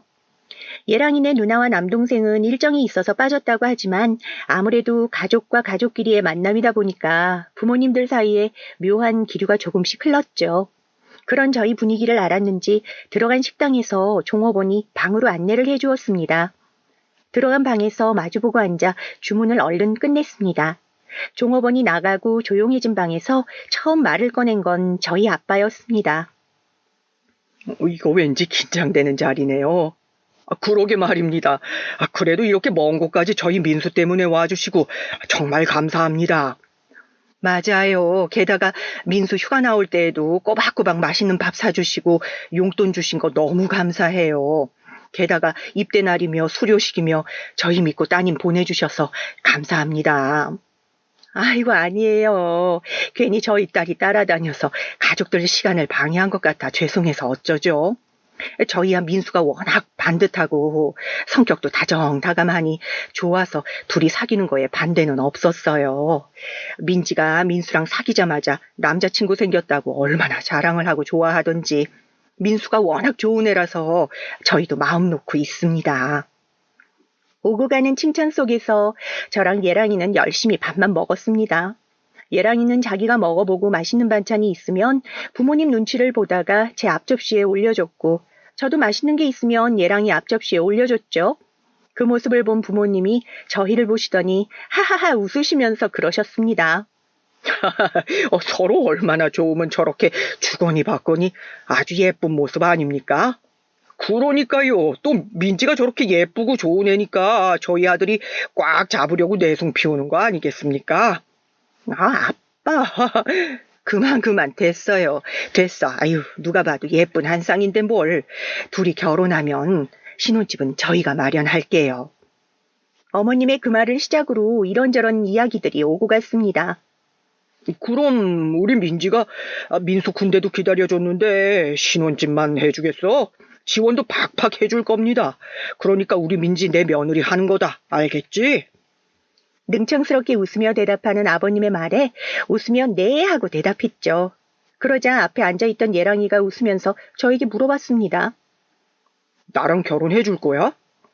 예랑이의 말에 저희 가족과 예랑이 가족 모두 빵 터져서 깔깔거리며 웃었습니다. 그러자 예랑이가 한껏 진지해진 얼굴로 그러더군요. 군대 기다려줬으니까 당연히 나랑 결혼해 줄 거지? 내가 꽃신 신겨줄게. 제가 해야 할 말을 하면서 자리에서 벌떡 일어나더니 계속 들고 있던 쇼핑백을 꺼내 제 앞에 무릎을 꿇고 앉아 언제 준비했는지도 모를 하얀 구두를 보여주더군요. 그 순간 방 안은 정적이 흘렀고 저는 울컥 올라오는 눈물을 참을 수 없더군요. 제가 눈물을 보이자 민수가 일어나서 저를 꼭 안아줬어요. 아이고, 하여튼 우리는 없는 사람 취급이지. 게다가 밥 먹고 있던 민지를 울리면 어떻게 하냐? 아, 왜 그래요? 보기에도 좋구만. 이거 원 이제 사돈이라고 불러야겠습니다. 사돈. 그러니까요, 사돈. 저렇게 예쁘고 상냥한 며느리가 생겨서 너무 기분이 좋네요. 사돈, 저랑 술 한잔 하실까요? 저도 든든한 사위가 생겨서 너무 좋은데 한잔 합시다. 아빠와 아버님은 서로 잔을 주거니 받거니 하시면서 만취하실 때까지 술을 드셨고 운전이 어렵다는 판단으로 저희는 급하게 가까운 호텔을 빌렸습니다. 서로 각자 부모님을 모시고 들어가 잠을 자고 그 다음날 해장까지 시원하게 하고 돌아갔죠. 그날 예랑이에게 받은 하얀 구두는 저희 웨딩 슈즈로 쓰려고 한 번도 신지 않고 밖에 나가지 않고 아껴놨습니다. 혹시 먼지라도 앉을까봐 매일매일 꺼내서 닦고 발에 잘 어울리는지 한번 신어보고는 쭉 아껴놨죠. 시간이 흐르고 저는 졸업을 하고 예랑이는 복학을 했습니다. 제가 졸업 전에 운이 좋게 취업이 되어서 취업계를 냈죠. 사실 예랑이랑 같이 학교를 다니고 싶은 욕심이 있었지만 취업하게 된 회사가 제가 꼭 가고 싶었던 곳이라서 결국 캠퍼스 커플의 낭만을 버리고 취업을 선택했죠. 오히려 잘 됐어. 나도 얼른 졸업해서 돈 열심히 모을게. 우리 결혼하려면 돈 많이 많이 모아야지. 그리고 사실 난 너가 좀 멋져. 내 여자친구가 이렇게 멋진 사람이라는 걸 동네방네 소문내고 싶은데 꼭꼭 참는 중이야. 에이, 그게 뭐야. 그래도 응원해줘서 고마워. 나 열심히 일 다닐게. 오빠도 학교 열심히 다니고 우리 조금은 힘들어질 수 있지만 서로 힘내자. 알겠지? 민민 커플 파이팅이야. 회사는 생각보다 많이 힘들었습니다. 신입이고 하니 모르는 것도 많고 사수가 잘 알려줘도 뒤돌면 까먹고 욕먹는 매일매일이었죠. 내가 이렇게 바보 같았나 하는 자괴감도 많이 들었지만 그래도 꿋꿋하게 이겨내려고 노력했습니다. 예랑이도 다시 시작하는 대학 생활에 정신이 없는 건 마찬가지였습니다. 그래도 저희는 최소한 주말에는 만나려고 노력했죠. 회사는 어때? 아직도 김대리가 너 힘들게 해? 물론 내가 잘못해서 그러는 건 맞지만 조금만 알려주면 할 수 있는데 그냥 자료 하나 주고 이것 좀 하세요 이렇게 해. 와, 진짜 나빴다. 아니, 신입인데 그렇게 알려주는 게 맞아? 사수라는 사람이 그렇게 하는데 회사에서는 아무 말도 안 해? 아, 우리 민지 힘들어서 어떡해. 그러는 오빠는 그 교양 교수님 과제 너무 많이 내주잖아. 안 힘들어? 아니, 교양이고 전공이고 교수님들 진짜 이상해. 오빠가 자기 수업만 듣는 것도 아닌데 무슨 과제를 그렇게 많이 내줘? 미주알 고주알 예랑이에게 이런저런 이야기를 털어내면 평일 동안 회사 일하며 쌓였던 피로가 싹 녹아내리는 기분이었습니다. 예랑이 역시 다르지 않았죠. 물론 직장인과 대학생이라서 서로 시간이 맞지 않으면 2주, 3주 못 보는 날도 있었지만 크게 걱정이 되진 않았습니다. 서로에 대한 믿음이 있었거든요. 시간은 빠르게 흘러 예랑이가 졸업반에 올라가게 되었습니다. 예랑이는 제가 있는 회사뿐만 아니라 다양한 회사에 지원을 했지만 운이 나빴는지 모두 떨어져 버렸습니다. 한참을 고민에 빠진 예랑이는 이렇게 된 거 외국에 나가서 스펙을 쌓고 오겠다고 저한테도 같이 갔다 오자며 워킹 홀리데이를 권유했습니다. 물론 너는 회사에 다니고 있어서 고민이 될 테지만 한번 다녀오면 세상을 보는 눈도 더 커지고 인맥도 쌓을 수 있을 거야. 나랑 같이 가는 건 어때? 일단 권해줘서 고마워 오빠. 그런데 생각할 시간이 좀 필요할 것 같아. 사실 회사에 막 입사했을 때 예랑이가 이런 권유를 해줬다면 저는 회사를 그만두고 흔쾌히 따라갔을 거예요. 하지만 이제 막 회사에서도 인정받기 시작했고 처음 맡은 큰 프로젝트도 성공해서 승진하고 싶은 욕심에 선뜻 예랑이를 따라간다고 할 수 없었습니다. 제가 고민하는 사이 예랑이는 워킹홀리데이를 차근차근 준비하기 시작했습니다. 어디로 갈지도 꼼꼼히 알아보고 비자나 체류 기간 동안 살집 같은 것을 알아보면서 제가 따라간다고 하면 본인이 준비를 다 할 테니 몸만 오라는 말도 빼지 않았죠. 열심히 준비하는 예랑이를 따라가야 할지, 이곳에 남아있어야 할지 고민을 하면서 방에서 술을 마시고 있는데 방문이 벌컥 열리더니 엄마가 들어오셨습니다. 어휴, 무슨 술을 이렇게 마셨어? 뭔데? 무슨 고민을 그렇게 해? 잠기가 밝은 엄마 때문에 주방이 아닌 방에서 마시고 있었던 건데 화장실을 갔다가 제 방문 틈으로 새어나가는 불빛에 제가 불을 켜고 자는 줄 알고 들어오셨던 거죠. 그런데 제가 술을 마시고 있으니 뭔가 고민이 있어서 이런다는 걸 바로 알아보신 것 같았습니다. 별거 아니야. 그냥 나 혼자 생각할 것들이 있어서 그래.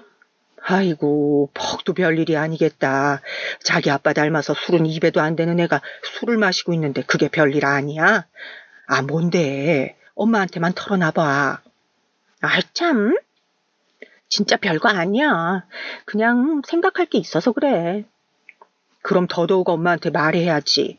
엄마가 너보다 20년은 더 살았는데 삶의 지혜는 너보다 엄마가 더 많이 가지고 있다. 너스레를 떨며 말하는 엄마에게 결국 가지고 있던 고민을 털어놨습니다. 사실 나랑 오빠 사귄 지 반년도 안 됐는데 군대 가고 오빠 복학하자마자 나는 취업계 내서 회사 다니고 하느라 만나는 시간 끼케야 주말뿐이었잖아. 그래서 그런지 제대로 연애하고 있다는 느낌이 없었거든. 오빠는 어떻게 생각할지 모르겠지만 나는 그랬어. 넌 이런 이야기 민수한테는 했어? 아니, 안 했지. 공부하고 취업 준비하는 사람 부담 주고 싶지 않았거든. 아무튼 이번에 오빠가 워킹홀리데이 같이 가자고 이야기했는데 선뜻 그러겠다는 말이 안 나오는 거야. 오빠 따라 워킹홀리데이 가면 오빠랑 나랑 둘 다 일할 테니까 거기서도 퇴근하거나 일 쉬는 주말에만 놀 수 있겠지. 그럼 그때쯤이면 생활 패턴도 맞을 테니까 좀 더 연애다운 연애도 할 수 있을 테고. 근데 내가 저번에 엄마한테도 말했잖아. 큰 프로젝트에 합류하게 됐다고. 이제야 회사에서 자리를 잡아가고 인정받는 느낌인데 이럴 때 가자고 하니까 마음이 좀 그렇더라고. 민지야, 엄마가 민지 너는 아니라서 전부 다 공감은 할 수 없어. 하지만 원래 좀 더 미련이 남는 곳이 너의 진심인 거야. 미련이 남는 곳? 미련이 더 큰 많이 남는 곳. 너가 민수랑 좀 더 연애를 하고 싶은 마음이 크면 민수를 따라가는 거 엄마는 찬성이야. 우리 딸이 좀 더 넓은 세계를 보고 오는 거 엄마는 나쁘지 않다고 생각하거든. 하지만 그게 아니라 회사에서 인정받고 지금 하고 있는 일이 전념하고 싶어 한다고 해도 엄마는 그 선택을 지지해. 민수가 군대 가 있는 동안 열심히 공부했고 원하는 회사에 들어갈 수 있었잖아. 엄마. 나 결정했어.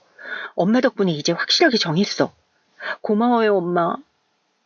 저는 그 다음날 바로 예랑이와 만났습니다. 예랑이에게 제가 그동안 무슨 고민을 하고 있었는지 모두 털어놓았죠. 예랑이는 그런 제 이야기를 집중해서 들어주고 제 결론을 인정해 주었습니다. 사실 오빠가 나한테 같이 워킹 홀리데이 가자고 했을 때 기뻤어. 그런데 아무리 곰곰이 생각을 해봐도 지금 내가 하고 있는 일이 너무 좋아. 오빠랑 같이 가서 그 나라에서 살면서 세상 구경하는 재미도 있겠지만 지금은 회사에서 인정받고 맞은 일들을 처리해 나가는 게 더 신나고 재밌어.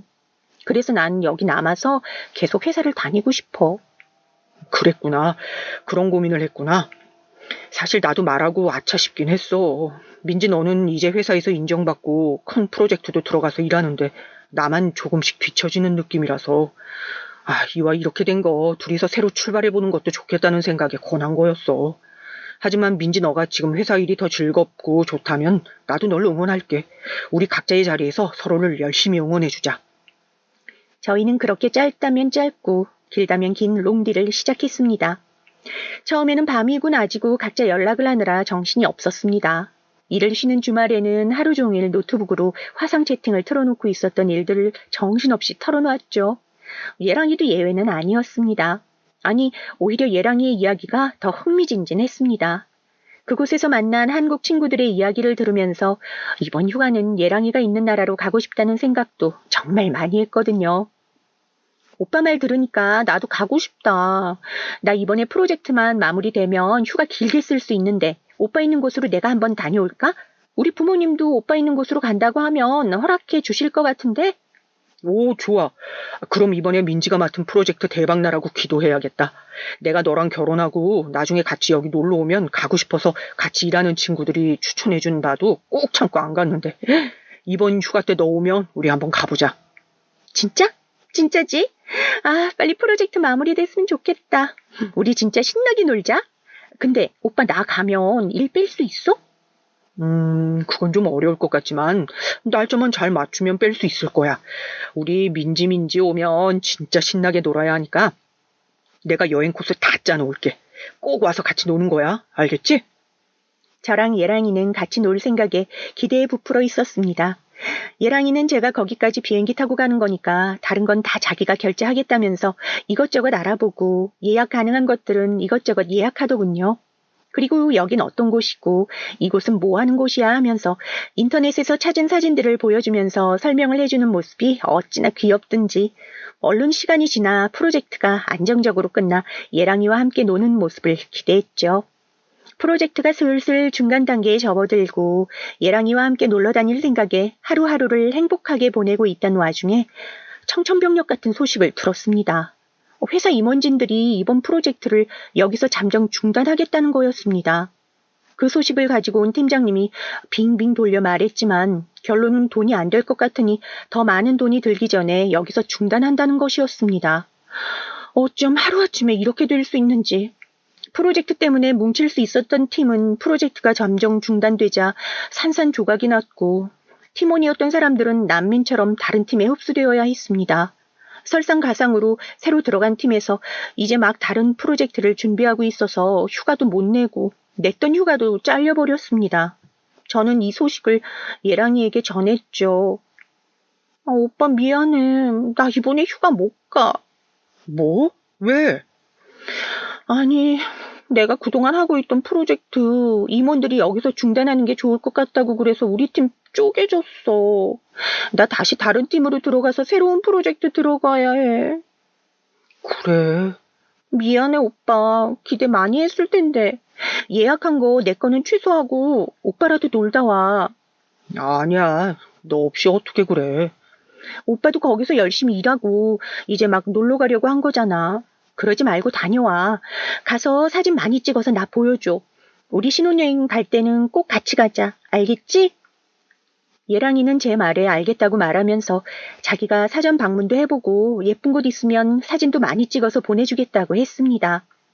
시간이 흘러 예랑이와 여행 가기로 한 날이 다가왔습니다. 비록 저는 못 갔지만 예랑이는 출발했죠. 출발하는 기차역으로 해서 이것저것 예쁜 곳을 사진으로 찍어주던 예랑이가 귀엽더군요. 하루 이틀 사진을 보내주던 예랑이 덕분에 저도 매일매일 예랑이의 연락이 기다려졌습니다. 그러다 날짜를 보니 마침 아버님 생신이더군요. 저는 예랑이에게 이번 생신은 내가 챙겨주겠다고 말하고 반차를 써서 아버님 어머님 댁으로 향했습니다. 아버님, 어이구, 우리 며느리 왔구나. 제가 오자마자 좋아하시는 어머님 아버님을 보면서 저도 덩달아 웃음이 났습니다. 예랑이 누나인 언니도 결혼해서 출가했고 예랑이 남동생인 민석이가 있었지만 이제 막 신입사원이네. 얘가 얼마나 바쁘겠어요. 얼마나 정신이 없었으면 오늘도 제가 말해주고 나서야 알았다고 하더군요. 아버님과 어머님을 모시고 맛집 모시고 가서 밥도 먹고 심야 영화도 보고 알차게 시간을 보냈습니다. 간간히 이렇게 놀고 있다고 사진 찍어서 예랑이에게 보내주기도 하고요. 그런데 그때부터 예랑이 연락이 점점 끊기더니 다음날 아침까지 연락 한 통 없더라고요.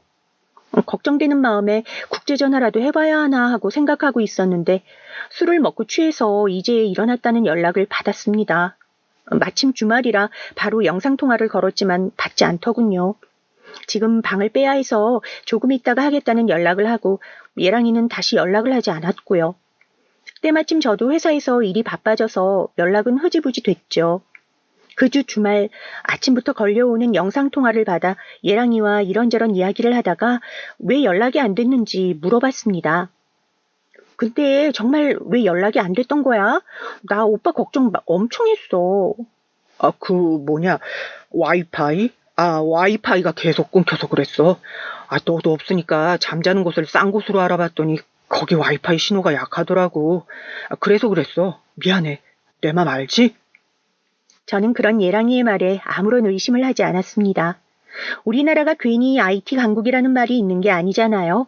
다른 나라들은 인터넷 로딩 시간도 길고 우리나라처럼 공공기관이나 각 가정마다 와이파이 기기가 있는 게 아니니까 그럴 수 있다는 생각을 했죠. 시간은 흘러 예랑이가 2년이라는 워킹 홀리데이를 마치고 돌아왔습니다. 정말 다행히게도 바로 취업을 했고요. 저희는 예랑이가 돌아오자마자 만나서 예랑이 첫 출근 전까지 열심히 돌아다녔습니다. 그때쯤 제가 두 번째로 맡았던 프로젝트가 성공적으로 끝나서 휴가도 마음대로 낼 수 있었거든요. 그러다가 둘이 일본에 갔다 오자는 소리가 나왔고 저와 예랑이는 같이 일본도 가서 맛있는 것도 많이 먹고 사진도 엄청 많이 찍었습니다. 한국으로 돌아와서 예랑이는 무사히 들어가기로 했던 회사에 입사를 했고 저희들은 그쯤 해서 결혼 이야기가 나왔습니다. 아무래도 저희 둘이 그동안 사귄 시간들도 있고 예랑이도 안정적인 회사에 취업을 했으니 나올 만한 소리였죠. 어머님과 아버님은 결혼에 들어가는 비용은 본인들이 내주시겠다고 하셨습니다. 전에 약속했던 신혼집도 주신다고 하셨죠. 저희가 괜찮다고 말씀드리자 사돈댁에게 그렇게 큰 소리를 했는데 안 주면 부끄럽다고 꼭 해주시겠다고 하시더군요. 아니, 내가 사돈댁에 말씀드린 게 있는데 그건 해줘야지. 아니에요, 아버님. 정말 괜찮아요. 민지야, 그냥 받아. 저 사람이 너희 해주겠다고 이미 아파트를 샀어. 정 마음에 걸리면 지금 하는 것처럼만 우리한테 앞으로도 쭉 해주면 되는 거야. 그리고 내가 너한테 미안해서 꼭 해줘야겠다고 말했어. 민지, 너가 우리 민수 군대도 기다려줘. 워킹 홀리데이도 기다려줬는데 우리가 이런 거 하나 못 해주겠니? 결국 저희는 어머님과 아버님의 뜻에 따라 신혼집을 선물로 받았습니다. 신혼집은 예랑이가 먼저 들어가서 살기로 했고 신혼집을 선물 받았다고 말씀드리자 저희 아빠도 예랑이에게 근사한 차를 한 대 뽑아주셨습니다. 또 원하는 살림살이 사서 들고 가라며 저에게 결혼자금이라고 돈이 든 통장도 2개나 주셨고요. 저는 그 돈을 아껴놓고 있다가 추후에 꼭 필요한 곳에 쓰겠다고 하고는 제가 모은 돈으로 신혼집 가전을 채워 넣었습니다. 물론 아빠가 주신 통장에 있는 돈도 조금씩 포함해서 말이죠. 하루하루 결혼 준비를 하면서 시간을 보내고 있었습니다. 친구들에게 청첩장을 돌리자 이제야 이 커플들이 결혼한다며 부러움 가득한 응원도 해줬고 가기 전에 마지막으로 신나게 놀아야 하는 거 아니냐고 몰래 클럽이라도 갈까 하고 장난으로 연락하는 친구들도 있었고요. 저는 그런 친구들에게 말도 안 되는 소리 하지 말라며 웃어 넘겼죠. 결혼식 준비를 점점 끝내고 다가오는 결혼식을 손꼽아 기다리면서 저는 일하느라 바쁜 예랑이 대신 자주자주 시댁에 들러서 같이 밥도 먹고 드라마도 보면서 시간을 보냈습니다. 오랫동안 알던 사이였던지라 예랑이의 남동생과 시부모님들도 편해하시며 오히려 오늘은 자고 가라며 저를 붙잡기도 하셨죠. 하루는 시댁에 앉아서 예랑이와 다 같이 치킨을 먹고 있는데 갑자기 속이 울렁거리는 겁니다. 도저히 속이 좋지 않아 못 먹을 것 같다고 말씀드리고 예랑이 방으로 들어가 속을 진정시키는데 생각해보니 생리를 안 한 지 좀 된 것 같더군요. 원래도 규칙적이지 않아서 그러려니 했는데 혹시나 하는 생각이 들더라고요. 저 아무래도 나가서 활명수 좀 마시고 올게요. 그래? 혼자 가지 말고 나랑 같이 가자. 밖에 위험해. 아유, 됐어. 내가 애기도 아니고 걱정 말고 치킨 더 먹어.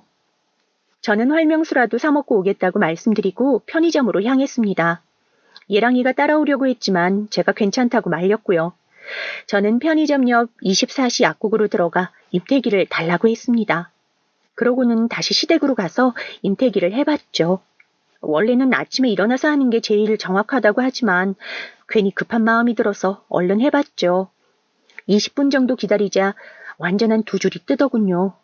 세상에 경사는 겹으로 온다고 하더니 아기 천사가 저에게 온 거죠. 이 기쁜 소식을 당장이라도 알려드리고 싶었지만 초기에는 자연스럽게 아이가 유산되기도 한다는 것을 읽고 안정기가 되기 전까지는 말씀드리지 않기로 했습니다. 시간이 흘러 결혼식 날이 성큼 다가왔습니다. 바쁜 하루하루를 보냈더니 이제는 좀 빨리 결혼식을 끝내고 싶다는 생각도 들더군요. 그래서 살던 자취집을 정리하고 친정으로 돌아가서 엄마 아빠에게 어린 양도 실컷 피우고 괜히 엄마한테 달라붙어 애교도 부리면서 결혼하는 딸을 보낼 아빠와 엄마의 허전함을 좀 채워드렸죠. 결혼 하루 전날 반차를 쓰고 엄마 옆에서 한껏 재롱을 부리고 있는데 예랑이 누나와 남동생, 저희 본가가 아파트인데 그 아파트 상가 건물에 있는 카페라고 하시더군요. 무슨 일인가 싶어 서둘러 내려갔죠. 카페에 들어가서 음료를 시킬 때까지 두 사람은 아무 말도 안 하고 있다가 갑자기 언니가 제 손을 꽉 잡더니 말씀하시더군요. 너무 놀라지 말고 들어. 알겠지? 그래요, 누나. 사실 말할까 말까 우리도 엄청 고민했어요. 이건 우리 부모님에게도 비밀이라서 두 분께 말하면 분명 두 분 기절하실 거야. 왜요? 무슨 일인데 그래요? 민수 오빠 무슨 사고 쳤어요? 교통사고 이런 거? 아니, 교통사고보다 더 큰 사고. 네? 그럼 얼른 오빠 찾아가 봐야 하는 거 아니에요? 뭔 일인데요? 왜요? 누나, 우선 이거 먼저 봐봐요. 예랑이 남동생이 보여준 사진에는 예쁘장하게 생긴 여성 외국인과 이제 막 태어나서 100일은 간신히 지난 것 같아 보이는 작은 아기가 있었습니다. 혼혈인지 안고 있던 여성과 머리카락 색은 달랐지만 이목구비가 비슷해 보였죠. 이게 뭔데? 제가 아무것도 모르고 멀뚱멀뚱 언니와 남동생인 민석이를 보자 민석이가 에라 모르겠다 하는 얼굴로 자기가 그동안 찾았다며 말을 해주더군요. 형이 워킹 홀리데이 간다고 갔을 때 거기서 만난 여자랑 생긴 아들이래. 뭐? 순식간에 모든 것이 와르르 무너진다는 느낌을 아실까요? 처음에는 부정했지만 언니와 민석이의 말을 들으면 들을수록 심장이 빨리 뛰는 느낌이었습니다. 쿵쿵거리는 심장과 울렁거리는 속에 비틀비틀 자리에서 일어나서 카페를 나가려고 했지만 이내 털썩하고 쓰러져 버렸죠. 일어나려고 팔과 다리에 아무리 힘을 줘도 부들거리기만 할 뿐 제 마음대로 움직여지지 않았습니다. 그 순간 배가 무지막지하게 아파오더군요. 소리도 지르지 못할 정도로 아파오는 배를 붙잡고 울먹이다가 정신을 잃었습니다. 다시 눈을 뜨니 병원이었습니다. 소독약 냄새와 함께 흰 천장이 보였습니다. 누워있던 몸을 일으키자 여전히 배가 아팠습니다. 제가 깨어나자 옆에 있던 언니가 간호사를 부르러 갔고 민석이는 고개를 푹 숙이고 미안하다고 사과만 하더군요. 곧이어 병실로 들어온 의사 선생님은 아이가 유산됐다고 조심스럽게 말씀해 주셨습니다. 초기이기도 했고 쓰러질 때의 충격이 결정적인 원인인 것 같다고 말씀해 주셨죠. 저는 그저 고개만 끄덕였고 곧이어 병실로 들어온 엄마 아빠에게 민석이와 언니를 그만 보내달라고 이야기했습니다. 언니와 민석이는 끝까지 미안하다고 말하며 병실을 나섰고요. 당장 내일 결혼해야 할 제가 병원에 누워있으니 결혼은 연기했습니다. 아무것도 모르는 예랑이가 지금이라도 병원에 찾아오겠다고 했지만 저는 그러지 말고 내일 아침에 오라고 했고요. 할 말도 있다고 해뒀습니다. 저는 민석이에게 따로 연락을 해서 그 사진의 출처를 물었습니다. 일 때문에 노트북을 써야 하는데 자기 노트북은 회사에 두고 와서 예랑이의 노트북을 빌렸다고 하더군요.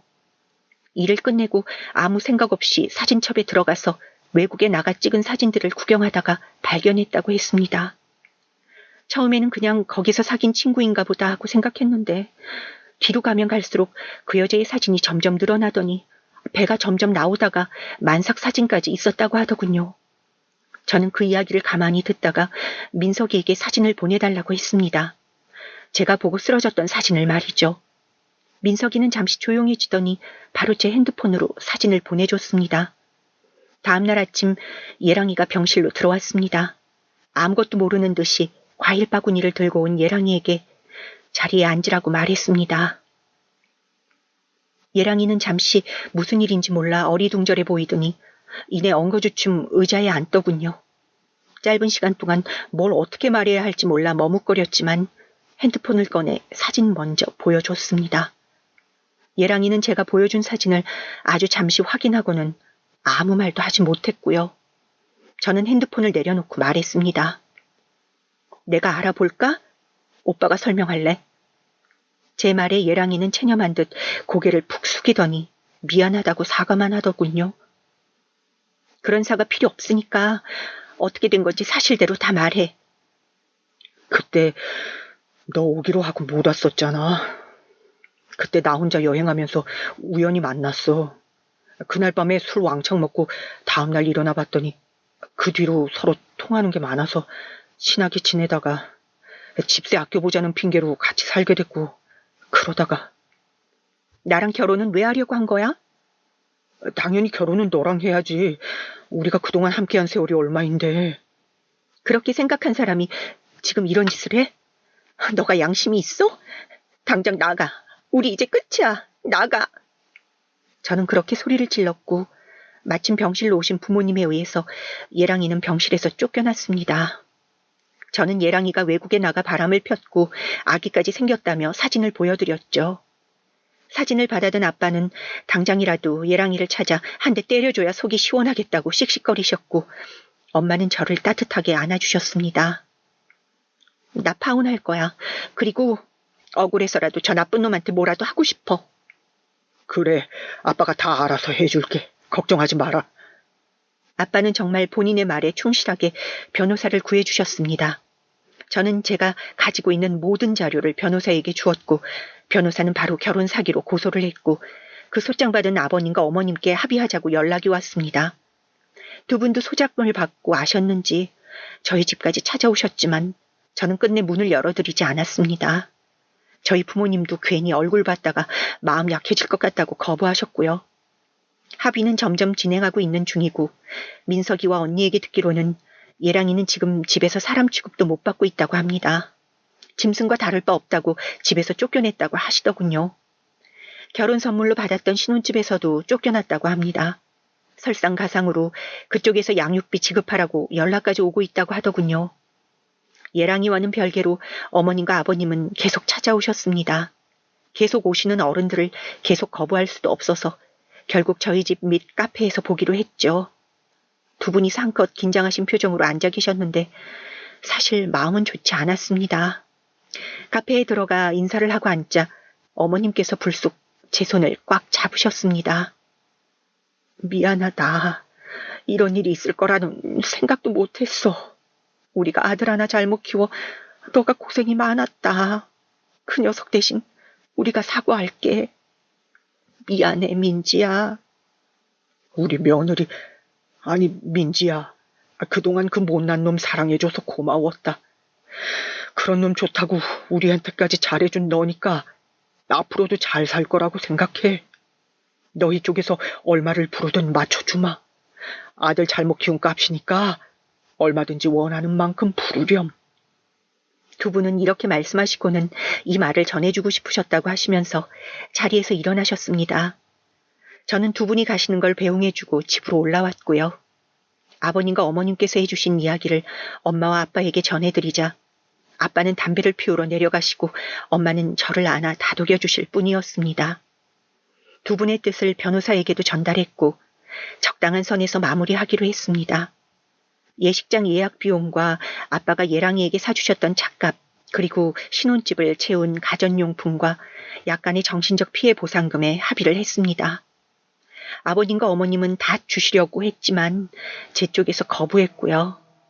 여기서 더 받으면 제대로 된 마무리가 될 것 같지 않아서요. 합의 후 주변 친구들에게는 어디서 어떻게 소문이 났는지 한동안 괜찮냐는 위로의 전화가 끊이질 않았습니다. 저는 다니고 있던 회사를 퇴사하고 전화기도 끄고 집에서만 틀어박혀 살았습니다. 아주 오랫동안 함께했던 사람에게 받은 상처가 생각보다 더 크더라고요. 저희 엄마와 아빠는 그런 제가 걱정이 됐는지 산 좋고 물 좋은 곳으로 놀러 가자고 했지만 아직은 혼자 있는 시간이 더 필요하다고 말씀드렸죠. 얼마 전에 예랑이가 한번 찾아왔습니다. 카페에서 기다리고 있겠다고 말해서 돌아가라고 이야기했는데 마지막으로 얼굴 한 번만 보고 가겠다고 해서 아빠와 함께 카페로 갔었습니다. 아빠는 탐탁지 않아 하셨지만 예랑이와 제가 함께 해온 세월이 있으니 이해를 해주셨습니다. 카페에서 만난 예랑이는 마지막 기억보다 더 수척해져 있었습니다. 제 얼굴을 한번 보고는 고개만 푹 숙이고 미안하다는 말만 계속 하더라고요. 아빠는 그런 예랑이를 보더니 저를 데리고 집에 가셨고요. 아빠는 아무래도 불안하다면서 이사 가야겠다고 부동산을 알아보시더라고요. 아빠는 이사 준비로 바쁜 하루를 보내고 계시지만 저는 이제 집에서 좀 나와 산책도 다니고 친구들도 조금씩 만나면서 다시 예전으로 돌아가는 느낌입니다. 가끔씩 얘랑이 생각이 한 번씩 떠오르고는 하지만 이내 떨쳐내려고 더 열심히 노력하고 있어요. 이렇게 사연을 쓴 이유도 그 노력 중 하나예요. 글을 쓰면서 이런저런 추억들도 생각나고 내가 너무 바보 같았던 건 아닐까 하는 생각도 들었습니다. 엄마에게 이런 고민을 털어놨더니 엄마가 그러시더군요. 원래 인간은 그렇게 성장하는 거야. 너랑 민수가 오랜 기간 연애를 했지만 이런 일이 일어날 줄 알고 했겠어? 앞에 닥칠 위기가 무서워서 나아가지 못하면 그냥 그런 인간밖에 안 되는 거란다. 그리고 이런 일이 생기면 뭐 어떠니? 요즘은 100세 시대라는데 엄마랑 아빠가 100살 넘어서까지 살아볼 테니까 언제든지 힘든 일 생기면 지금처럼 엄마 아빠한테 물어보면 되는 거야. 그러니까 실패하는 게 무서워서 도전도 하지 않는다는 건 비겁한 거야. 한번 부딪혀봐. 엄마 아빠가 들어줄게. 엄마의 말씀대로 이곳에 털어놓으니까 조금은 마음이 진정되는 것 같아요. 이렇게 또 한 걸음 나아갔으면 하는 마음이랍니다. 제 글 읽어주셔서 감사합니다.